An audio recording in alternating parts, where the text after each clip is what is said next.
Hello student. Let's crack UPSC CSC के Hindi platform पर मैं शंकर झा आप लोगों का स्वागत करता हूं। आप अनअकैडमी का सब्सक्रिप्शन कैसे लें और सब्सक्रिप्शन को लेकर आप क्या क्या बेनिफिट उठा सकते हैं, उससे पहले आप मेरे बारे में जान लें। मेरे पास 8 वर्षों के टीचिंग का एक्सपीरियंस है और मैंने दिल्ली और दिल्ली के बाहर देश के कई प्रतिष्ठित संस्थानों और शहरों में पढ़ाया है। मैं हिस्ट्री और ज्योग्राफी ऑप्शनल पेपर तथा सामान्य अध्ययन का सेक्शन पढ़ाता हूँ। मैंने यूपीएससी के 2 बार इंटरव्यू दिए हैं, बीपीएससी का मैंने 3 बार इंटरव्यू दिया है और आरपीएससी के मैंने 1 बार इंटरव्यू दिए हैं। ये मेरा अनअकैडमी का टेलीग्राम लिंक है, आप इसे ज्वाइन कर लीजिए, सब्सक्राइब कर लीजिए, ताकि क्लास से संबंधित जो भी टाइम टेबल होता है, जो क्लास पीडीएफ होती है और जो पेपर कटिंग होती है, आप यहाँ से प्राप्त कर सकते हैं। अब आप अनअकैडमी का सब्सक्रिप्शन लेना चाहते हैं तो इसके लिए सबसे पहले आपको अपने मोबाइल के प्ले स्टोर से जाके अनअकैडमी का एक लर्निंग ऐप डाउनलोड करना होगा, तब आप अनअकैडमी का सब्सक्रिप्शन और उसके प्रोग्राम का बेनिफिट उठा सकते हैं। जब आप अनअकैडमी का सब्सक्रिप्शन लेते हैं तो आपको क्या क्या बेनिफिट मिलता है। आपको डेली लाइव क्लास मिलता है और इस लाइव क्लास में आप अपने एडुकेटर के साथ इंगेज होकर डिस्कशन करके क्वेश्चन पूछ के क्लास से संबंधित जो भी डाउट होता है आप उसको क्लियर कर लेते हैं। दूसरा, आपको लाइव टेस्ट और क्विज मिलता है। इसमें डेली बेस के आधार पर आपको पीटी और मेंस का टेस्ट दिया जाता है और इसके माध्यम से आपको अपने प्रिपरेशन को जज करने का अवसर मिलता है। तीसरा, आपको एक स्ट्रक्चर कोर्स की प्राप्ति होती है, जिसके तहत एक निर्धारित समय में आपके यूपीएससी के पीटी और मेंस का सिलेबस कवर करा दिया जाता है। और चौथा, आप अनलिमिटेड एक्सेस को प्राप्त करते हैं, अर्थात आप भीड़ का हिस्सा नहीं बनते, देश के सबसे लार्जेस्ट ऑनलाइन एजुकेशन प्लेटफॉर्म से जुड़ जाते हैं, देश के टॉप एडुकेटर से मार्गदर्शन लेते हैं और अनअकैडमी के द्वारा चलाए गए मोर देन 15,000 से भी अधिक प्रकार के कोर्सेज जो यूपीएससी के प्रीलिम्स, मेंस और इंटरव्यू गाइडलाइन प्रोग्राम से संबंधित है, आप उसका बेनिफिट उठाते हैं। अर्थात अनअकैडमी का एक सब्सक्रिप्शन लेके आप मल्टी बेनिफिट को प्राप्त कर सकते हैं। अब आप ये जान लीजिए कि अनअकैडमी के जीएस का 2 प्रकार का सब्सक्रिप्शन है, एक प्लस कोर्स का और दूसरा आइकॉनिक है। तो प्लस कोर्स के 12 मंथ का जो सब्सक्रिप्शन फीस है ये 49,500 है और यहाँ पर यदि आप मेरा रेफरल कोड शंकर वाईटी प्रयोग करेंगे तो आप 10% डिस्काउंट पाएंगे। तब 12 मंथ का जो सब्सक्रिप्शन है आपको 44,550 में प्राप्त हो जाएगा और 24 मंथ का सब्सक्रिप्शन 72,000 का है। यहाँ पर भी यदि आप मेरा referral code Shankar YT apply करेंगे तो 10% इंस्टेंट डिस्काउंट, अब 24 मंथ का प्लस कोर्स का आपको 64,800 में प्राप्त हो जाएगा। सीएस का जो दूसरा सब्सक्रिप्शन है उसे आइकॉनिक सब्सक्रिप्शन कहते हैं। तो आइकॉनिक सब्सक्रिप्शन के 12 मंथ का जो सब्सक्रिप्शन है ये 69,500 का है और यहाँ पर भी यदि आप मेरा रेफरल कोड शंकर वाईटी प्रयोग करेंगे तो आप 10% डिस्काउंट पाएंगे। तब 12 मंथ के आइकॉनिक सब्सक्रिप्शन आपको 62,550 में प्राप्त हो जाएगा और यदि आप 24 मंथ का लेते हैं तो आपको 1,07,000 का सब्सक्रिप्शन है। यहाँ भी मेरा रेफरल कोड शंकर वाईटी प्रयोग करेंगे तो 10% डिस्काउंट पाएंगे। तब जो 24 मंथ का सब्सक्रिप्शन है ये 96,300 में आपको प्राप्त हो जाएगा। आइकॉनिक सब्सक्रिप्शन में आपको मिलता क्या है, तो डेली लाइव क्लास मिलता है, टेस्ट सीरीज मिलता है, अनलिमिटेड प्रैक्टिस और स्ट्रक्चर शेड्यूल। ये चारों चीजें आपको प्लस कोर्स और आइकॉनिक सब्सक्रिप्शन दोनों में मिलता है।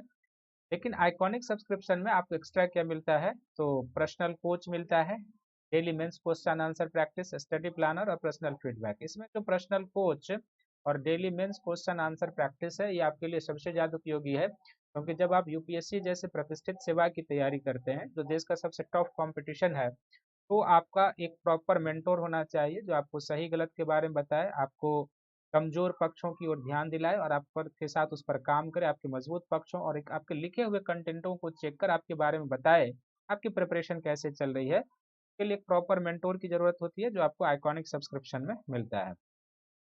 और जीएस के साथ साथ आप ऑप्शनल पेपर का भी अलग से सब्सक्रिप्शन ले सकते हैं। तो ऑप्शनल पेपर के 12 मंथ का जो सब्सक्रिप्शन है ये 27,500 का है और यहाँ पर भी यदि आप मेरा रेफरल कोड शंकर वाईटी प्रयोग करेंगे तो आप 10% इंस्टेंट डिस्काउंट पाएंगे। तब 12 मंथ का जो सब्सक्रिप्शन है ये आपको 24,750 में प्राप्त हो जाएगा।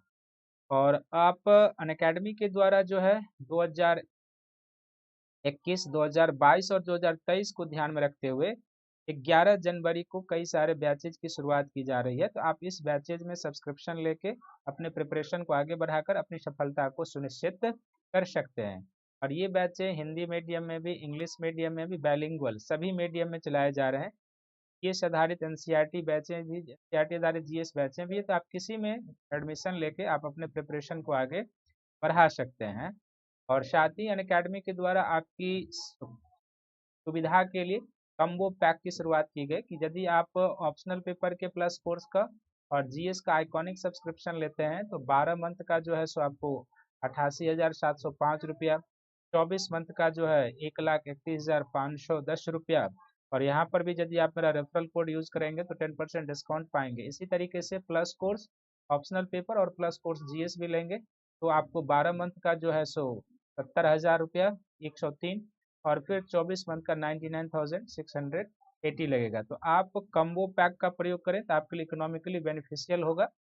और साथ ही अनअकैडमी के आइकॉनिक सब्सक्रिप्शन का जो प्राइस है ये हाइक करने वाला है, तो आप या आपके मित्रों में से यदि कोई भी अनअकैडमी का आइकॉनिक सब्सक्रिप्शन लेना चाहता है तो जल्द से जल्द ले लें। और मेरा रेफरल कोड जो शंकर YT है, आप इस रेफरल कोड का यूज करेंगे तो आप 10% डिस्काउंट को प्राप्त करेंगे। तो आइए एक बार सबका जो है सो एक प्रश्न पत्र विश्लेषण के सेशन में आप सभी लोगों का स्वागत है। और ये जो सेशन है, सभी को पता होगा कि अभी यूपीएससी मेंस का एग्जाम जो 2020 का है वो चल रहा है। सामान्य अध्ययन प्रथम प्रश्न पत्र जो मैं टीच भी करता हूँ यूट्यूब सेशन और स्पेशल क्लास मिला के, तो ये मेरी दायित्व बनती थी कि आपके सामने हम प्रश्न पत्र लेकर आएँ और आपको बताएं कि किस तरीके से इस प्रश्न को पूछा गया है, इसका आदर्श आंसर क्या होना चाहिए, उस पर हम डिस्कशन करेंगे। तो प्रश्न जो पहला पेपर होता है बेसिकली जीएस का, तो फर्स्ट पेपर में जो होता है ना 3 सेक्शन होता है। और फर्स्ट पेपर में जो 3 सेक्शन होता है तो इसमें हिस्ट्री का सेक्शन होता है, फिर इसमें ज्योग्राफी का सेक्शन होता है और सोशल इशू का सेक्शन होता है। इसमें हम हिस्ट्री और ज्योग्राफी का जो सेक्शन है, क्योंकि मैंने सोशल इशू अभी पढ़ाया नहीं है, जब पढ़ाएंगे तो उस पर भी डिस्कस करेंगे, तो हिस्ट्री और ज्योग्राफी के क्वेश्चन पर जो है सो मैं एनालिसिस करूँ। देखिए यह जो स्ट्रेटजिक सेशन या प्रश्न पत्र विश्लेषण का जो सेशन है, इसके लेने का मूल उद्देश्य पहला ये है कि आप प्रश्न की प्रकृति को समझें। प्रश्न की प्रकृति है कैसी होती है, किस प्रकार से पूछे जाते हैं। और दूसरा, प्रश्न के डिमांड को आप समझें कि क्या डिमांड है, और उस डिमांड के अनुरूप एक बेहतर आंसर कैसे लिखा जा सकता है, उत्तर बेहतर कैसे होता है, ये मेरा मूल मकसद है। और आप इन चीज़ों को समझकर यदि आप 2021 के लिए प्रिपरेशन कर सकते हैं तो अपनी स्ट्रेटजी बना सकते हैं, 2022 के लिए कर रहे हैं तो अपनी स्ट्रेटजी बना सकते हैं। तो वो मूल उद्देश्य ये है कि प्रश्न को समझना, उसका आंसर कैसे होगा, इसी पर। तो आइए हम आपको लिए चलते हैं और उसमें हम आपको बताएंगे कि किस तरीके से क्या है। तो सबसे पहला जो प्रश्न है इतिहास का है कि शैलकृत स्थापत्य प्रारंभिक भारतीय कला एवं इतिहास के ज्ञान के अति महत्वपूर्ण स्रोतों में से एक का प्रतिनिधित्व करता है, विवेचना कीजिए। अब ये जो प्रश्न है प्राचीन भारत पर आधारित है। और शैलकृत स्थापत्य जो है ना, हिंदी शब्द थोड़ा टफ है, इसका इंग्लिश होता है रॉक एडिक्ट। सबसे पहले प्रश्न के डिमांड को समझना है कि रॉक एडिक्ट का क्या अर्थ होता है, वो आपको समझना। शैलकृत प्रारंभिक स्थापत्य, और यह किस प्रकार से भारतीय कला एवं इतिहास के ज्ञान के अति महत्वपूर्ण स्रोतों में से एक है, ये आपको बताना है। तो सबसे पहले जब ऐसे प्रश्न हैं तो इसका जब आप आंसर फॉर्मेटिंग करेंगे तो 150 शब्द में लिखना है। यहाँ पर आपको एक इंट्रोडक्शन से शुरू करना है, संक्षिप्त में इंट्रोडक्शन, कि शैलकृत स्थापत्य का आशय क्या होता है, शैलकृत स्थापत्य किसे कहते हैं, ये आपको बताना है। शैलकृत स्थापत्य किसे कहते हैं, इसे आपको परिभाषित करना है। और शैलकृत स्थापत्य किसे कहते हैं, इसको परिभाषित करेंगे। जाहिर सी बात है, रॉक एडिक्ट का अर्थ होता है कि जो पत्थरों को यानी पत्थरों को तराश कर जो कला बनाए गए, या जो पहाड़ को काट कर कला बनाए गए, वो बेसिकली शैलकृत स्थापत्य के अंतर्गत आता है। अब जो है सो ये जब आप इसकी परिभाषा कर देंगे तो अगला सेक्शन जो इस प्रश्न का होता है उसको हम लोग प्रश्न का बॉडी पार्ट कहते हैं, या मुख्य भाग कहेंगे, प्रश्न का बॉडी पार्ट। तो बॉडी पार्ट में प्रश्न में क्या डिमांड है, तो बॉडी पार्ट में है कि भारतीय कला एवं इतिहास के ज्ञान के अति महत्वपूर्ण स्रोत हैं। तो ये कैसे कला के और इतिहास के ज्ञान के स्रोत हैं, ये आपको विवेचना करना है। तो सबसे पहले आप चलें कि जब रॉक एडिक्ट की बात करते हैं, थोड़ा सा इसको बड़े पैमाने पर ले जाए। तो सबसे आप देखेंगे पहले कि प्राक इतिहास में भी हमें कुछ इसका प्रतिका कुछ एविडेंस मिलना शुरू हो जाता है। और प्राक इतिहास में जो गुफा कला का प्रमाण मिलता है हमें, वो बेसिकली कहाँ से मिलता है? तो भीमबेटका की गुफा से मिलता है, मानव के आदिम जीवन का संकेत मिलता है। यूपी में जो मिर्जापुर की पहाड़ी है वहां से मिलता है। और इसके जो गुफा कला है, जो आदिम जीवन का हमें संकेत मिलता है, यहाँ से आदिम मानव के क्रियात्मक गतिविधियों का संकेत मिलता है। इसमें चित्र में क्या है वो आपको बताना है। प्राक इतिहास के बाद आप आएंगे तो फिर इसका एग्जाम्पल हमें कहाँ पर मिलता है? मौर्य काल में मिलता है बड़े पैमाने पर। और मौर्य काल में जो रॉक एडिक्ट मिलता है, तो मौर्य काल के रॉक एडिक्ट को बड़े तौर पर आप दो श्रेणी में रख सकते हैं। एक, अशोक का जो स्तंभ लेख है वो रॉक एडिक्ट का सबसे बेस्ट एग्जाम्पल है, अशोक का स्तंभ लेख।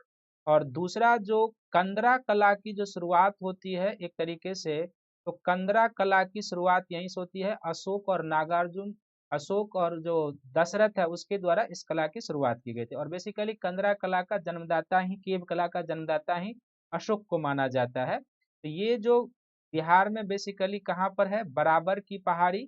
और बराबर की पहाड़ी के साथ साथ जो नागार्जुनी की पहाड़ी गया में है, तो बराबर और नागार्जुनी की पहाड़ी से ये जो है मिला है। तो ये आप देखेंगे।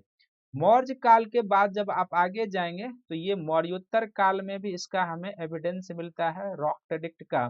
और मौर्योत्तर काल में जो एविडेंस है, वो एविडेंस बेसिकली क्या है कि सातवाहनों के समय का है, वो आप लिखेंगे सातवाहनों के समय का है। दूसरा इसमें इक्ष्वाकु वंश के जो शासक थे उनके समय का है। और ये जो शैलकृत स्थापत्य है, तो इसमें आप देखेंगे कि जो विहार का निर्माण हुआ वो भी आ जाएगा, और जो स्तूप का निर्माण हुआ वो भी आ जाएगा। और मौर्योत्तर काल के बाद जाएंगे तो गुप्त काल में भी इस तरीके का जो रॉक एडिक्ट का प्रमाण है, जैसे महरौली का जो स्तंभ लेख है वो हो जाएगा, महरौली का स्तंभ लेख हो जाएगा। और फिर जो गुफा कला गुप्त काल का है वो हो जाएगा, जो अजंता का है, एलोरा का है, गुफा कला हो जाएगा। और दक्षिण भारत में चले जाएंगे तो राष्ट्रकूटों के शासन काल में क्या है कि राष्ट्रकूट के शासन काल में जो एलोरा का कृष्ण मंदिर है वो रॉक एडिक्ट का जो है सो एलोरा के मंदिर समूह इसके सबसे बेस्ट एग्जाम्पल हैं, क्योंकि वो एक ही पत्थर को तराश कर जो है वो बनाया गया है। तो ये तो हो गया कि आपने भारतीय कला के इतिहास के ज्ञान के महत्वपूर्ण स्रोत में से एक है। तो अब यहाँ पर देखिए कि इतिहास का जो स्रोत होता है जानने के, वो तीन स्रोत होते हैं। एक होते हैं जिनको हम लोग कहते हैं पुरातात्विक स्रोत कहते हैं, आर्कियोलॉजिकल एविडेंस होता है। दूसरा जो साहित्यिक स्रोत होता है, और तीसरा जो विदेशी यात्री के वृत्तांत होते हैं। तो ये सब किसके अंतर्गत आता है? आर्कियोलॉजिकल एविडेंस के अंतर्गत, पुरातात्विक स्रोत के अंतर्गत। तो ये जो शैलकृत स्थापत्य है, अब ये तो आपने इसका एग्जाम्पल दे दिया। अब इसमें है कि ये इतिहास के ज्ञान के अति महत्वपूर्ण स्रोतों में से एक है। अब इस प्रश्न का क्या है कि विश्लेषणात्मक सेक्शन बाकी है, जो आपको बताना है विश्लेषण करके। तो विश्लेषण करके क्या बताएंगे? जैसे प्राक इतिहास का जो वो गुफा कला मिला है हम एक तरीके से, उससे मानव की जो प्रारंभिक जीवन और उनकी जो मनोरंजन के साधन कहेंगे, प्रारंभिक जो सामाजिक, आर्थिक और जो उनकी मान्यताएं थी उनके बारे में जानकारी मिलती है। उनके जानकारी का ये एक प्रमुख साधन है, ये आपको बताना है। अशोक के समय में जाएंगे तो अशोक के समय में उसका जो स्तंभ लेख है, ये बेसिकली क्या है? अशोक के प्रशासन के बारे में जानकारी का एक महत्वपूर्ण स्रोत है। अशोक के साम्राज्य के विस्तार के बारे में जानकारी का एक महत्वपूर्ण स्रोत है। और इसमें अशोक के न केवल प्रशासन बल्कि उसके जो धम्म के विचार थे उसके बारे में भी जानकारी का महत्वपूर्ण स्रोत है। कंदरा कला, अशोक निजी जीवन में बौद्ध जरूर था, लेकिन जो उसका साम्राज्य था और जो उसने सर्वधर्म समभाव की एक नीति अपनाई थी, वो बराबर की पहाड़ी और नागार्जुनी पहाड़ी में उसने केव कला की शुरुआत की थी, उससे हमें प्रमाण मिलता है, क्योंकि वो आजीवक संप्रदायों के लिए बनाया गया था। तो इससे हमें इसकी जानकारी। फिर सातवाहनों के समय में जो चंद्रगुप्त का जो महरौली स्तंभ लेख है, ये बेसिकली क्या है कि आप इसको विज्ञान की प्रगति का भी सूचक मान सकते हैं कि लगभग 1600 वर्षों से यह धूप पानी में खड़ा है, लेकिन आज भी यह महरौलिक स्तंभ लेख उसी रूप में है। और चंद्रगुप्त मौर्य के बारे में जानकारी का क्या है कि यह एक प्रमुख स्रोत है। तो चंद्रगुप्त मौर्य के बारे में, उसके साम्राज्य विस्तार के बारे में और उस समय की जो प्रौद्योगिकी विकसित थी उसके बारे में जानकारी का ये प्रमुख स्रोत है। और राष्ट्रकूट काल का जो एलोरा का मंदिर समूह है जो शिव को समर्पित है, तो बेसिकली इससे हमें राष्ट्रकूट काल के धार्मिक जीवन और उनके शासक के विचारधाराओं के बारे में जानकारी मिलती है, ये आपको इसमें बताना है। तो कला और इतिहास जो है सो ज्ञान के अति महत्वपूर्ण स्रोतों में से है। तो इससे हमें क्या मिलता है, कला तो है ही ये सब कुछ, लेकिन इससे हमें शासक विशेष की जो राजनीतिक, सामाजिक, आर्थिक, धार्मिक नीति है वो जानकारी मिलती है। काल विशेष में किस धर्म का अधिक प्रभाव था उसके बारे में जानकारी मिलती है। शासक का जो पॉलिसी था उसके बारे में इन कला से हमें जानकारी मिलती है। और प्राक स्टोन एज का ले लेंगे, स्टोन एज का, तो वो मानव के जो सामाजिक, आर्थिक, धार्मिक जो गतिविधियां थी उससे हमें इसकी जानकारी मिलती है। तो इस रूप में ये जो है सो न केवल एक स्रोत है बल्कि इतिहास के जानकारी का भी एक महत्वपूर्ण स्रोत है। इसके रूप में आपको वर्णन करना, विवेचना करना था। और अब मेरा जो, आपने एंशियंट हिस्ट्री का वीडियो देखा होगा, तो एंशियंट हिस्ट्री का जो मेरा पहला वीडियो यूट्यूब पर है वो भारतीय इतिहास के स्रोत पर ही मैंने लिया है। एज इट इज ऐसे ही स्रोत के बारे में मैंने पढ़ाया था, इतिहास के अध्ययन के बारे में स्रोत क्या क्या है और उन स्रोतों का महत्व क्या है, इसी तरीके से हमने बताया था।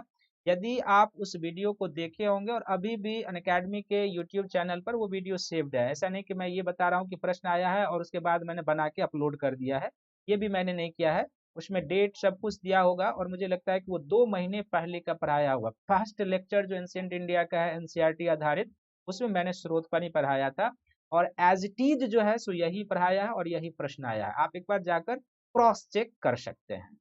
तो इसका ये आंसर होगा, ये आपको ध्यान में रखना है। इसी तरीके से जो इतिहास का दूसरा प्रश्न है, तो दूसरा प्रश्न क्या है कि भारत में बौद्ध धर्म के इतिहास में पालकाल अति महत्वपूर्ण चरण है, इसका विश्लेषण करना है।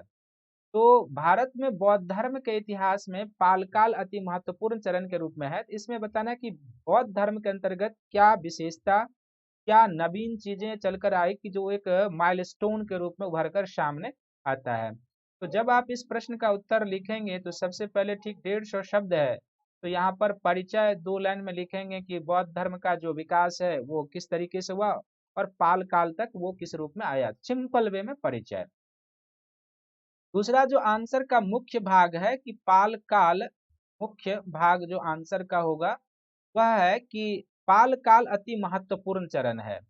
तो यह पाल काल अति महत्वपूर्ण चरण कैसे है, महत्वपूर्ण चरण कैसे है ये आपको दिखाना है। महत्वपूर्ण चरण कैसे है ये आपको दिखाना है।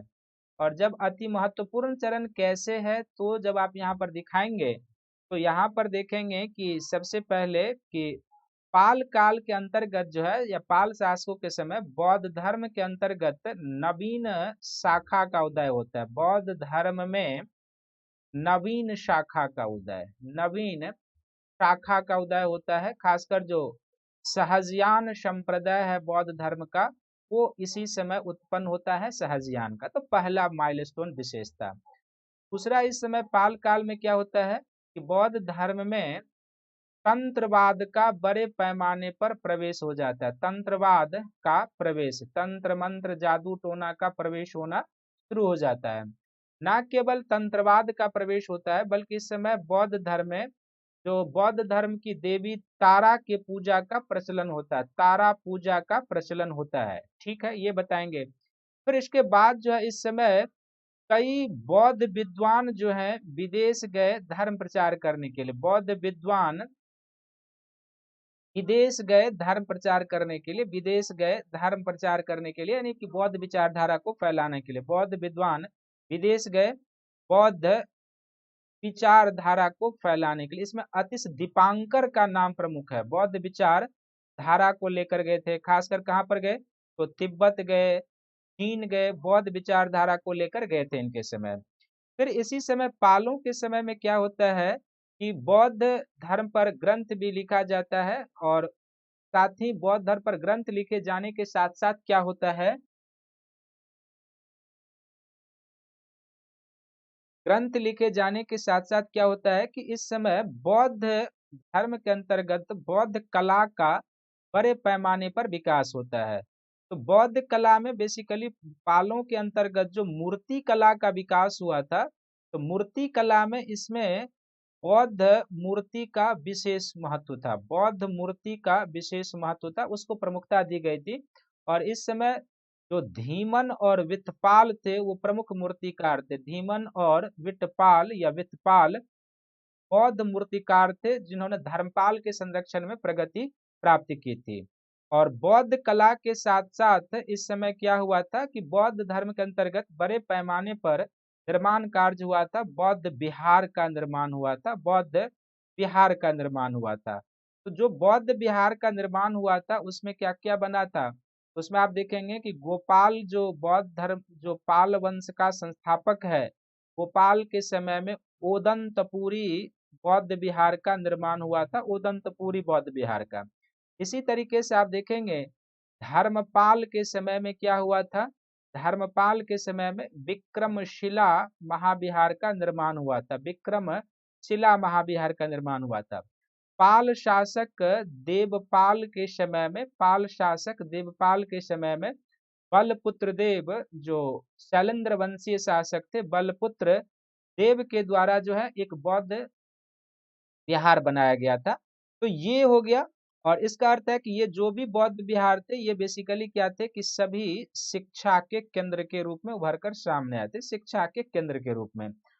और बौद्ध धर्म के अंतर्गत जो मूर्ति कला, तो आप इसमें देखेंगे कि बौद्ध धर्म में जो बुद्ध के विभिन्न मुद्राओं में मूर्ति बनाए गए, बौद्ध धर्म की देवी तारा का मूर्ति बनाया गया है।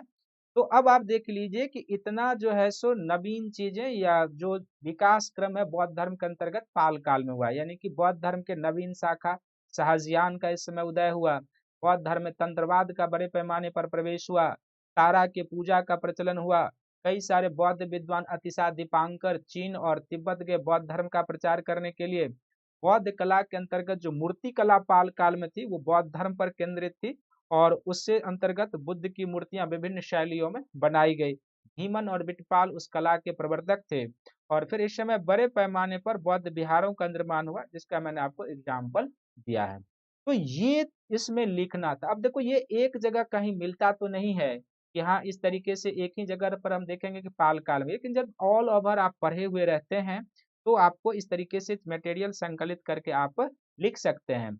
और जब इतना मुख्य भाग लिख देंगे तो प्रश्न का अगला जो भाग होगा वो क्या होगा, कुछ निष्कर्ष के रूप में देखेंगे। तो निष्कर्ष में रूप में दिखेंगे कि इस प्रकार उपरोक्त विश्लेषण से जो आपने विश्लेषण किया है स्पष्ट है कि बौद्ध काल या पाल काल जो है बौद्ध धर्म के रूप में एक महत्वपूर्ण चरण के रूप में उभर कर आता है, क्योंकि इसमें कई नवीनताओं का समावेश होता है।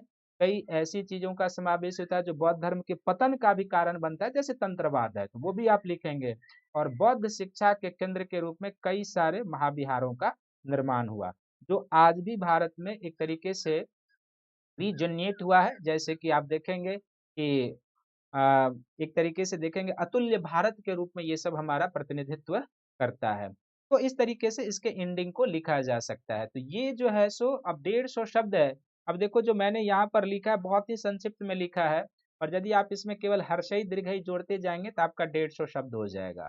और 150 शब्द लिखने के लिए बहुत नहीं, कंक्रीट लिखना, इसलिए कहा कहते हैं हम लोग बार बार और स्ट्रेटजी सेशन लेकर आते हैं तो आप लोगों को देखना सुनना चाहिए कि जानकारी बहुत मैंने नहीं रखता है, मैंने ये रखता है कि आपके पास जो जानकारी और जो प्रश्न का डिमांड है आप उसको कितना फुलफिल कर पा रहे हैं।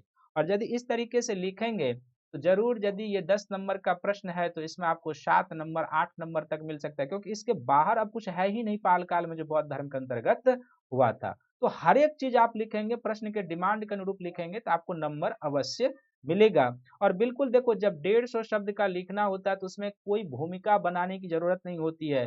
जो प्रश्न है उसको सेक्शन वाइज तोड़िए और आप उसको लिखते हुए आगे बढ़ते जाइए। तो ये दूसरा प्रश्न था।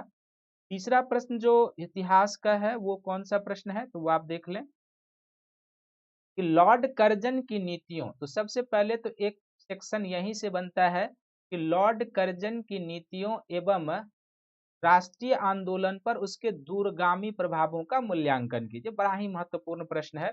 और जो मेरा स्पेशल क्लास देखा होगा, यदि आप लोगों में से किसी ने मेरा स्पेशल क्लास देखा है, तो तो लॉर्ड कर्जन की पॉलिसी पर मैंने 2 स्पेशल क्लास लिया और एज इट इज दिखाया है कि लॉर्ड कर्जन की नीति से किस तरीके से भारतीय राष्ट्रीय आंदोलन पर प्रभाव पड़ा था।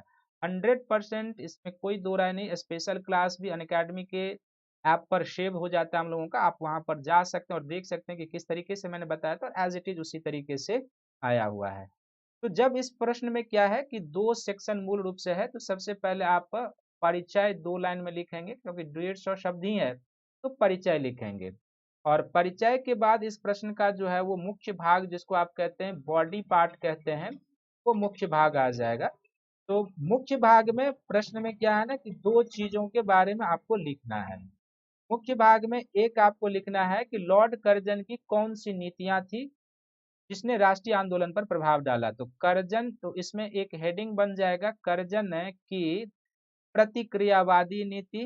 कर्जन की प्रतिक्रियावादी नीति जिसने राष्ट्रवादी विचारधारा को प्रोत्साहन दिया था, या क्या क्या प्रभाव डाला वो। और दूसरा जो इसके सेक्शन का डिमांड है, इसका राष्ट्रीय आंदोलन पर क्या दूरगामी प्रभाव पड़ा था, राष्ट्रीय आंदोलन पर क्या दूरगामी प्रभाव पड़ा, ये आपको बताना है। तो सबसे पहले जब हम लोग कर्जन की प्रतिक्रियावादी नीति की चर्चा करते हैं, तो सबसे पहले कर्जन की प्रतिक्रियावादी नीति का हो जाएगा बंगाल विभाजन, जो उसने बांटो और राज करो की पॉलिसी पर किया था, बंगाल का विभाजन। और बंगाल का विभाजन जो है सो कर्जन की बांटो और राज करो की नीति का चरम प्रणीति था। दूसरा, कर्जन जो था वो भारत में उभरते हुए राष्ट्रवाद को तोड़ना चाहता था। उभरते हुए या जुझारू राष्ट्रवाद जो समय बंगाल में उत्पन्न हो रहा था, उभरते हुए जुझारू राष्ट्रवाद को तोड़ना चाह रहा था, जुझारू राष्ट्रवाद को तोड़ना, और इसीलिए वह बंगाल का विभाजन करता है, जुझारू राष्ट्रवाद को तोड़ना चाहता था। और इसी जुझारू राष्ट्रवाद को तोड़ने के लिए कर्जन उच्च शिक्षा का विरोधी था। वो उच्च शिक्षा के विकास में अवरोध उत्पन्न करता है, उच्च शिक्षा के विरोध का वो प्रयास करता है। ना केवल उच्च शिक्षा के विरोध का प्रयास करता है, और इसके तहत क्या करता है, उच्च शिक्षा के विरोध के तहत या कम विकास हो, क्योंकि कर्जन का मानना था कि ये जो विश्वविद्यालय हैं ये राष्ट्रवाद का गढ़ बन रहे हैं और यहीं से पढ़े लिखे भारतीय आगे चलकर राष्ट्रीय आंदोलन में राष्ट्रवाद के प्रणेता के रूप में सामने आ रहे हैं। इसलिए कर्जन उच्च शिक्षा का विरोधी था, और इसके कारण वो क्या करता है कि कॉलेज के सिंडिकेट पर सरकार की पकड़ को मजबूत कर लेता है। सिंडिकेट पर कॉलेज के सिंडिकेट पर सरकारी पकड़ को मजबूत कर लेता है, सरकारी पकड़ बढ़ा देता है, सरकारी पकड़ बढ़ा देता है। कॉलेजों का जो है एफिलिएशन होना कठिन कर दिया था, कॉलेजों का मान्यता प्राप्त होना, कॉलेजों का मान्यता प्राप्त होना कठिन कर दिया था, मान्यता प्राप्त होना कठिन कर दिया था इसने। और फिर इसने क्या किया था, जो कलकत्ता कॉरपोरेशन था, तो कोलकाता कॉरपोरेशन में इसने क्या किया था, निर्वाचित सदस्यों की संख्या कम कर दी थी और नियुक्त सदस्यों की संख्या बढ़ा दी थी, यानी उस पर भी सरकार के शिकंजे को कस दिया था। यानी कोलकाता कारपोरेशन पर सरकारी पकड़ को मजबूत बना दिया था, कॉरपोरेशन पर सरकारी पकड़ को मजबूत बना लिया था, सरकारी पकड़ को मजबूत। तो ये आपको बताना है क्या मजबूत बना लिया था। तो इसमें इसने निर्वाचित सदस्यों की संख्या कम कर दी थी और नियुक्त सदस्यों की संख्या बढ़ा दी थी। तो ये आपको बताना है कर्जन की प्रतिक्रियावादी नीति के बारे में। और अब इसका राष्ट्रीय आंदोलन पर दूरगामी क्या प्रभाव पड़ा था, तो सबसे पहले आप दूरगामी प्रभाव के रूप में लिखेंगे, इस कर्जन के प्रतिक्रियावादी नीति के कारण भारत में क्या हुआ, उग्र राष्ट्रवाद का विकास हुआ, उग्र राष्ट्रवाद का या उग्र राष्ट्रवाद का उदय हुआ, जिसको आप उग्रवादी या चरमपंथी भी कहते हैं वो। इसी के समानांतर भारत में एक तरीके से आप कहेंगे कि क्रांतिकारी राष्ट्रवाद का भी उदय हुआ था, क्रांतिकारी राष्ट्रवाद का उदय होना शुरू हुआ, उग्र राष्ट्रवाद का उदय, क्रांतिकारी राष्ट्रवाद का उदय। और बंगाल विभाजन के खिलाफ जो है वो स्वदेशी आंदोलन शुरू हुआ, स्वदेशी आंदोलन शुरू हुआ। और इस स्वदेशी आंदोलन के भी कई प्रभाव हुए, जो आपको यहाँ पर दिखाना है कि इस तरीके से इन 3 पॉइंट के सहारे आपको विश्लेषण करना है कर्जन की नीतियों ने किस तरीके से राष्ट्रीय आंदोलन पर दूरगामी। और जो उग्र राष्ट्रवाद उत्पन्न हुआ, तो यहाँ से उत्पन्न होने के बाद 1905 से लेके 1919 तक भारतीय राष्ट्रीय आंदोलन के मुख्य विचारधारा के रूप में रहती है। क्रांतिकारी विचारधाराएं उत्पन्न होती है और लगभग 31 तक ये एक प्रमुख विचारधारा के रूप में रहती है। और स्वदेशी आंदोलन चलता है बंगाल विभाजन के खिलाफ। और स्वदेशी आंदोलन इतना प्रबल था कि भारतीय जनमानस का शायद ही कोई जीवन था जो इस आंदोलन से अछूता रह गया हो। चित्रकला हो, संगीत हो, साहित्य हो, उद्योग हो, हर एक सेक्शन को इसने प्रभावित किया था। तो इसका दूरगामी प्रभाव पड़ा। राष्ट्रीय आंदोलन का जो है सो जब ये हुआ तो चौथा पॉइंट आप लिख सकते हैं कि राष्ट्रीय आंदोलन का इसके बाद क्या होता है, सामाजिक दायरा काफी बढ़ जाता है। सामाजिक दायरे का विस्तार होता है, सामाजिक दायरे का विस्तार। तो इस तरीके से, और जब ये दो भाग हो जाएगा, यानी जब आप इंट्रोडक्शन संक्षिप्त लिखेंगे, मुख्य भाग पर डिस्कशन कर देंगे दो भाग में, तब आप जो है सो 2 लाइन निष्कर्ष के रूप में लिख देंगे तो आपका आंसर बन जाएगा। तो बिल्कुल अच्छा प्रश्न है, इसको बहुत अच्छे तरीके से लिखा जा सकता है। एक पैराग्राफ में थोड़ा सा इंट्रोडक्शन, फिर मुख्य भाग में जब आएंगे तो कर्जन की क्या क्या प्रतिक्रियावादी नीति थी वो लिखेंगे, और उस नीति का राष्ट्रीय आंदोलन पर दूरगामी प्रभाव क्या हुआ तो वो लिखेंगे कि उग्र राष्ट्रवाद, क्रांतिकारी राष्ट्रवाद, स्वदेशी आंदोलन, भारतीय राष्ट्रीय आंदोलन के सामाजिक दायरे का विस्तार होना शुरू हुआ। कांग्रेस कर्जन का भी कर्जन जो था वो कांग्रेस का भी बड़ा विरोधी था। यहाँ पर आप एक पॉइंट और लिख सकते हैं कि उसका एक स्टेटमेंट है कर्जन का, भारत रहते हुए हमारी यह दिली इच्छा है कि हम कांग्रेस के शांतिपूर्वक मृत्यु में सहयोग करें। तो आप समझ सकते हैं कि यह कितना प्रतिक्रियावादी था और उसका आउटपुट क्या हुआ था वो आप लिखेंगे। तो ऐसे जब आप लिखेंगे ना तो देखिए शब्द सीमा 150 है, और देखिए यही जो है सो 50 शब्द में होगा। इसको थोड़ा सा और एक्सपेंस कर देंगे, आपका 150 शब्द हो जाएगा। तो बहुत जो है सो भूमिका या बहुत चीज लिखने की जरूरत नहीं है, टू द पॉइंट लिखने की जरूरत है। तो ये तीसरे प्रश्न का आंसर यही होगा, इसके बाहर और कुछ नहीं होगा। और ये जैसे मैंने पहले ही बताया कि मेरा स्पेशल क्लास जो पीटी से पहले मैंने मॉडर्न इंडिया का लिया था, आप जाकर देखिए, कर्जन की नीति और उसका राष्ट्रीय आंदोलन पर प्रभाव 2 क्लास में लिया हुआ है, जो अभी भी अनअकैडमी के लर्निंग ऐप के माध्यम से जाकर आप देख सकते हैं।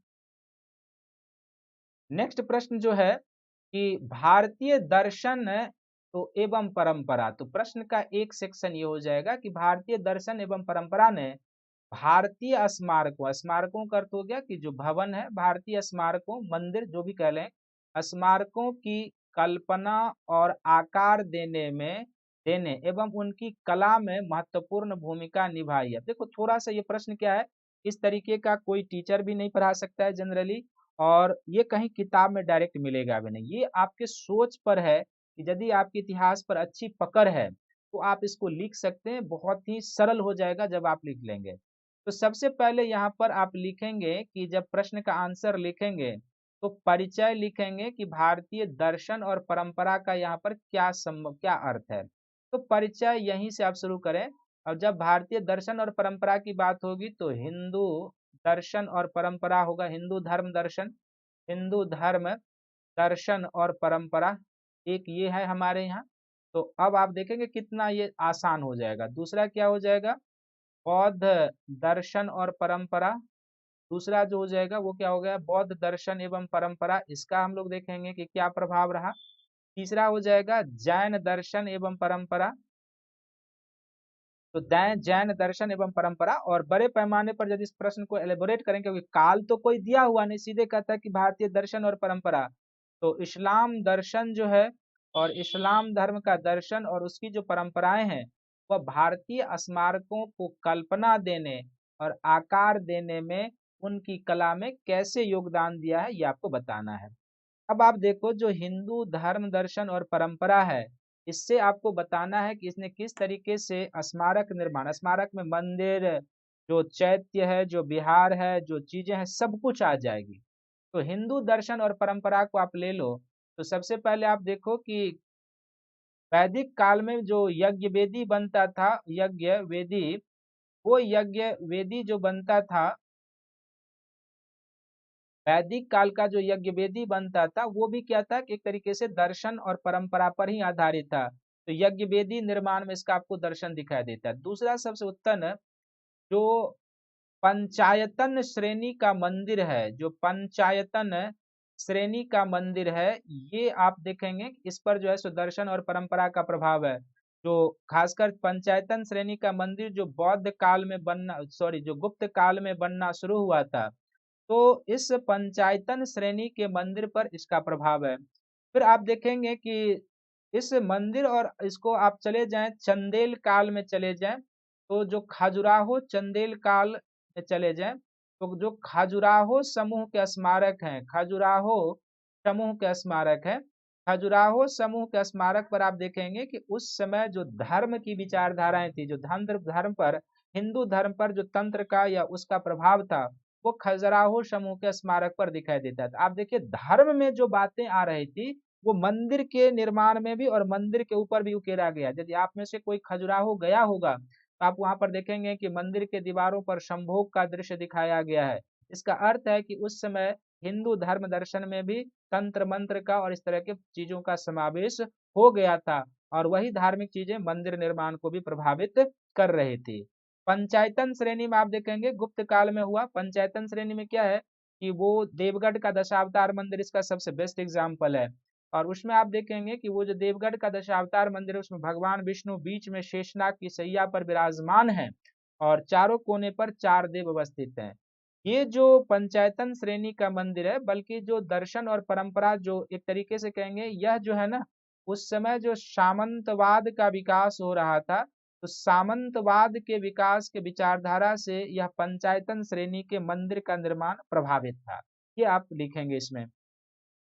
दक्षिण भारत में आप चले जाएंगे तो दक्षिण भारत में चाहे वो राष्ट्रकूट का काल हो, राष्ट्रकूट काल को आप ले सकते हैं। उससे पहले आप इनके पैरेलल कुछ चालुक्य काल ले सकते हैं, पल्लव काल को ले सकते हैं, चोल काल को ले सकते हैं। तो इन सभी शासकों के समय में क्या है ना, जो बेसिकली क्या था कि इस समय इस दक्षिण भारत में बौद्ध धर्म और जैन धर्म का प्रभाव इस समय तक कम हो चुका था।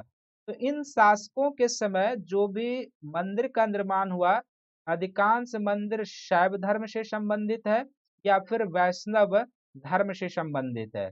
तो देखिए कि जो समाज में धर्म अधिक प्रबल था, चोल काल में भी शैव धर्म अधिक प्रबल था, शैव मंदिर का अधिक निर्माण हुआ।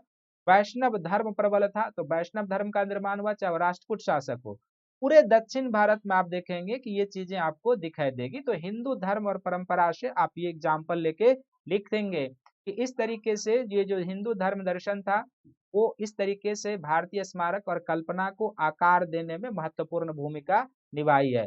आप यज्ञ वेदी की चर्चा से शुरू करेंगे, गुप्त काल के पंचायतन मंदिर की चर्चा करेंगे, खजुराहो कला पर जो तंत्रवाद का प्रभाव है उसकी चर्चा करेंगे, और दक्षिण भारत में जो राष्ट्रकूट चालुक्य चोल पल्लव है आप उसकी चर्चा करेंगे। फिर जो बौद्ध दर्शन और परंपरा है, तो बौद्ध दर्शन और परंपरा में बेसिकली क्या है कि इसके कारण गुफा कला का बड़े पैमाने पर विकास हुआ था। और जैन गुफा कला का, फिर जो है से बौद्ध विहार जो है इससे प्रेरित है, और जो स्तूप कला है इसी से प्रेरित है। तो बौद्ध विचारधारा और दर्शन ने हमें क्या क्या दिया, तो बौद्ध विचारधारा और दर्शन ने आपको गुफा कला दिया, आपको विहार निर्माण के लिए प्रेरित किया, आपको स्तूप कला दिया। ये तीनों बौद्ध से प्रेरित है। कुछ एग्जाम्पल लेके आप इसको लिख डालेंगे तो सबसे बेस्ट आंसर हो जाएगा। इसी तरीके से जैन कला के ऊपर जाएंगे, जब जैन दर्शन और परंपरा, तो उनकी जो जैन दर्शन और परंपरा ने कैसे स्मारक, तो इसके कारण क्या हुआ कि जो गुफा कला है खासकर उसके बारे में हमें कई सारे शासकों के बारे में जानकारी मिलती है इससे। और आप देखेंगे कि इससे संबंधित जो उड़ीसा में उदयगिरी की पहाड़ी है, वो यहाँ पर जो गुफा है आवास बनाए गए हैं उनके रहने के लिए। एक तरीके से देखेंगे जो शत्रुंजय की पहाड़ी है वो देखेंगे, कर्नाटक में जो गोमतेश्वर की प्रतिमा है वो देखेंगे, कर्नाटक कर्नाटक में। दक्षिण भारत में जो जैन धर्म गया तो वहां भी जो है सो कई स्मारक और इस तरीके की चीजें बनी है।